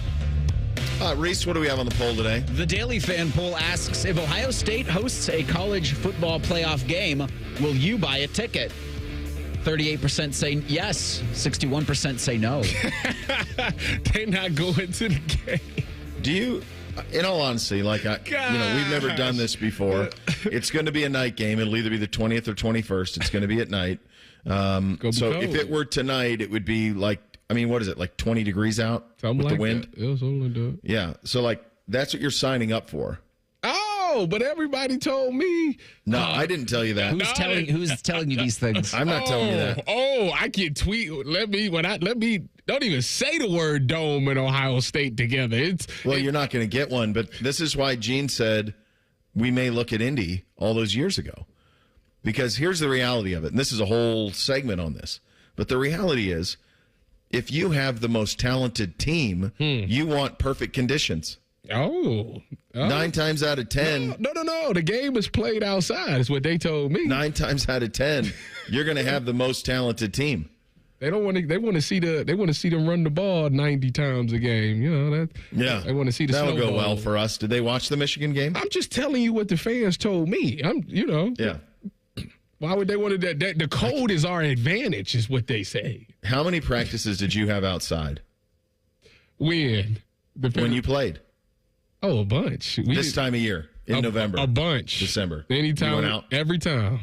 The only time we didn't go out there is if it was snow on the ground. What he would do is he let us practice on the indoor, and then he'll make us do like 2 or 3 periods outside. But once we got to that was the motivation after beating the team up north, was like, oh, everything else is on the indoor from now on out, because we're playing in the All dome domes. or we playing in the down south or something like that. So that was the motivation to get done with that last game. Yeah. Well, I guess this team can practice indoors. They don't have any more outdoor games. Well, no, they don't. They're going to have to. Yeah. They're going to be outdoors. They're going to be outdoors freezing. That's how that thing's going to go. All right, time for you're officially endorsed on this fine First Friday. Bishop and Friends present First Friday. Officially endorsed because everyone deserves 2 Fridays. You drink for the wrong reasons. My generation, we drink because it's good. Because it feels better than unbuttoning your collar. Because we deserve it. We drink because it's what men do. All right, I'm going to go, and my throat would certainly warrant this. I'm going to go with the hot toddy. This is how I make mine. I use a spearmint tea. So I use a spearmint tea. I brew that up. I've got 2 tablespoons of honey in that. Then I've got a heavy lemon squeeze. Like I'll cut a lemon in half, and then half of that juice will go in. And then just a taste of a little bit of Granddad's Old Cough Medicine, a little bourbon on top. Stir that baby up, and away you go. It clears you up, and quite honestly, it's a depth charge. You will be asleep 5 minutes after you're done drinking. So there's that part of it, too. But both of those win, and it would be appropriate on this fine First Friday when I've battled my voice as I have today. All right, time for 3 things. Hit it, guys. 1, 2, 1, 2, 3 things. Sponsored by Custom Air. Custom Air. Custom Solutions. Custom Comfort. All right, number 1 for me, NBC. I told you yesterday he had his 7th grade basketball debut last night. First time I haven't coached him playing for, like, our town ever. It was strange for me. He did quite well. They ended up losing, very tightly contested game. One thing that I'm figuring out about 7th grade sports and middle school sports in general is that everybody doesn't play by the same rules. So in the first half of this game, like, we're making sure every one of our 13 players get a couple of minutes. They're not.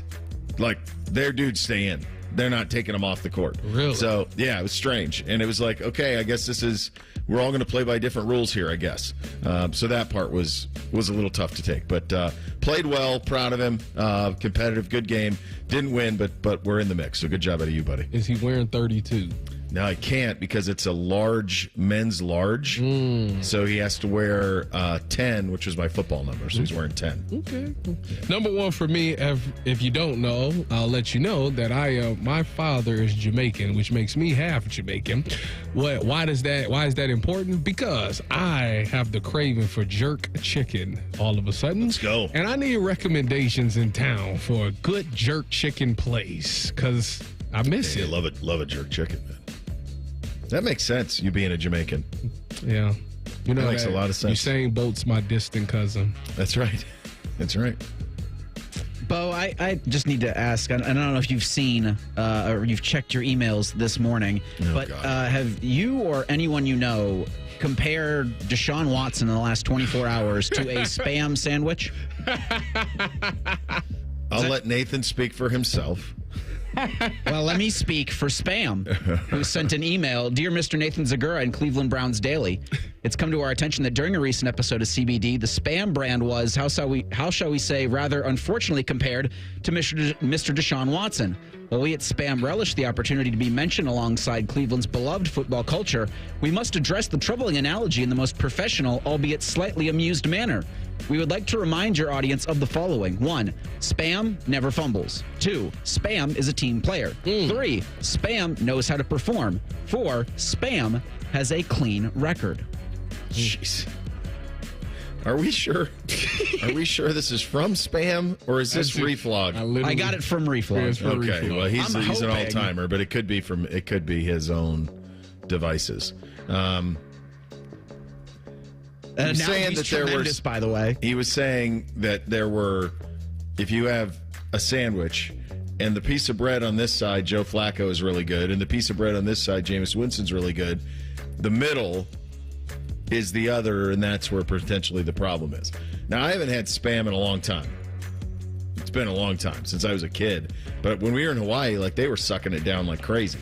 There was Spam everywhere. So, I don't know. I don't know if that's valid or not. We'll see.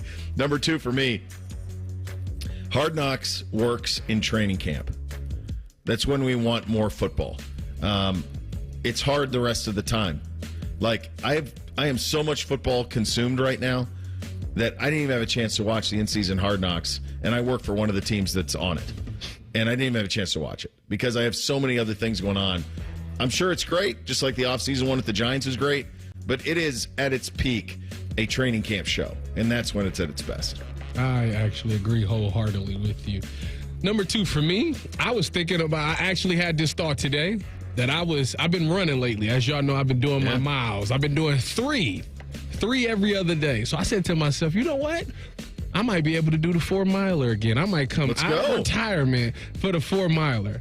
Well, I talked to Eric Reeser today, and Eric is retiring a little bit, and he's taking the things back this year. So with that being said, I am officially, it's off the table. I'm not doing it. Don't even bring it up, Eric. It's too late.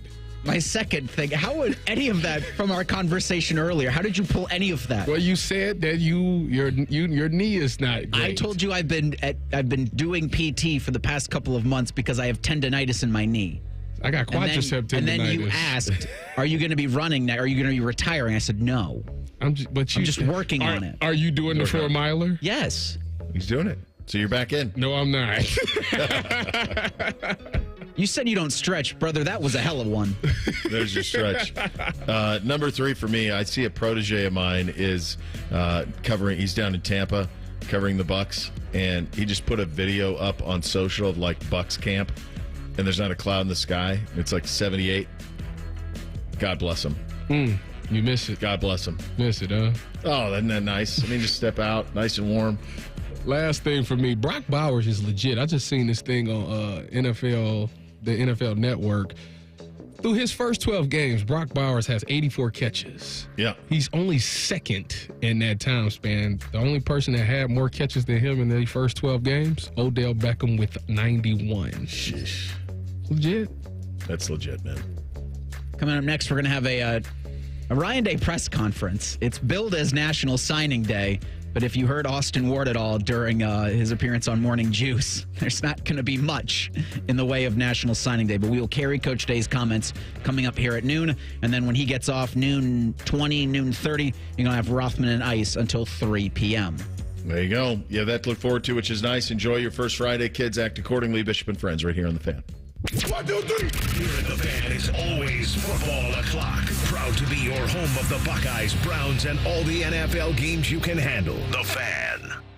This is a Fan Action Update. Download the Prime Sports Ohio app today or visit primesportsbook.com and use the promo code JustSports for a welcome bonus of up to $100. National championship odds after the rankings last night have Oregon the favorite at plus 350.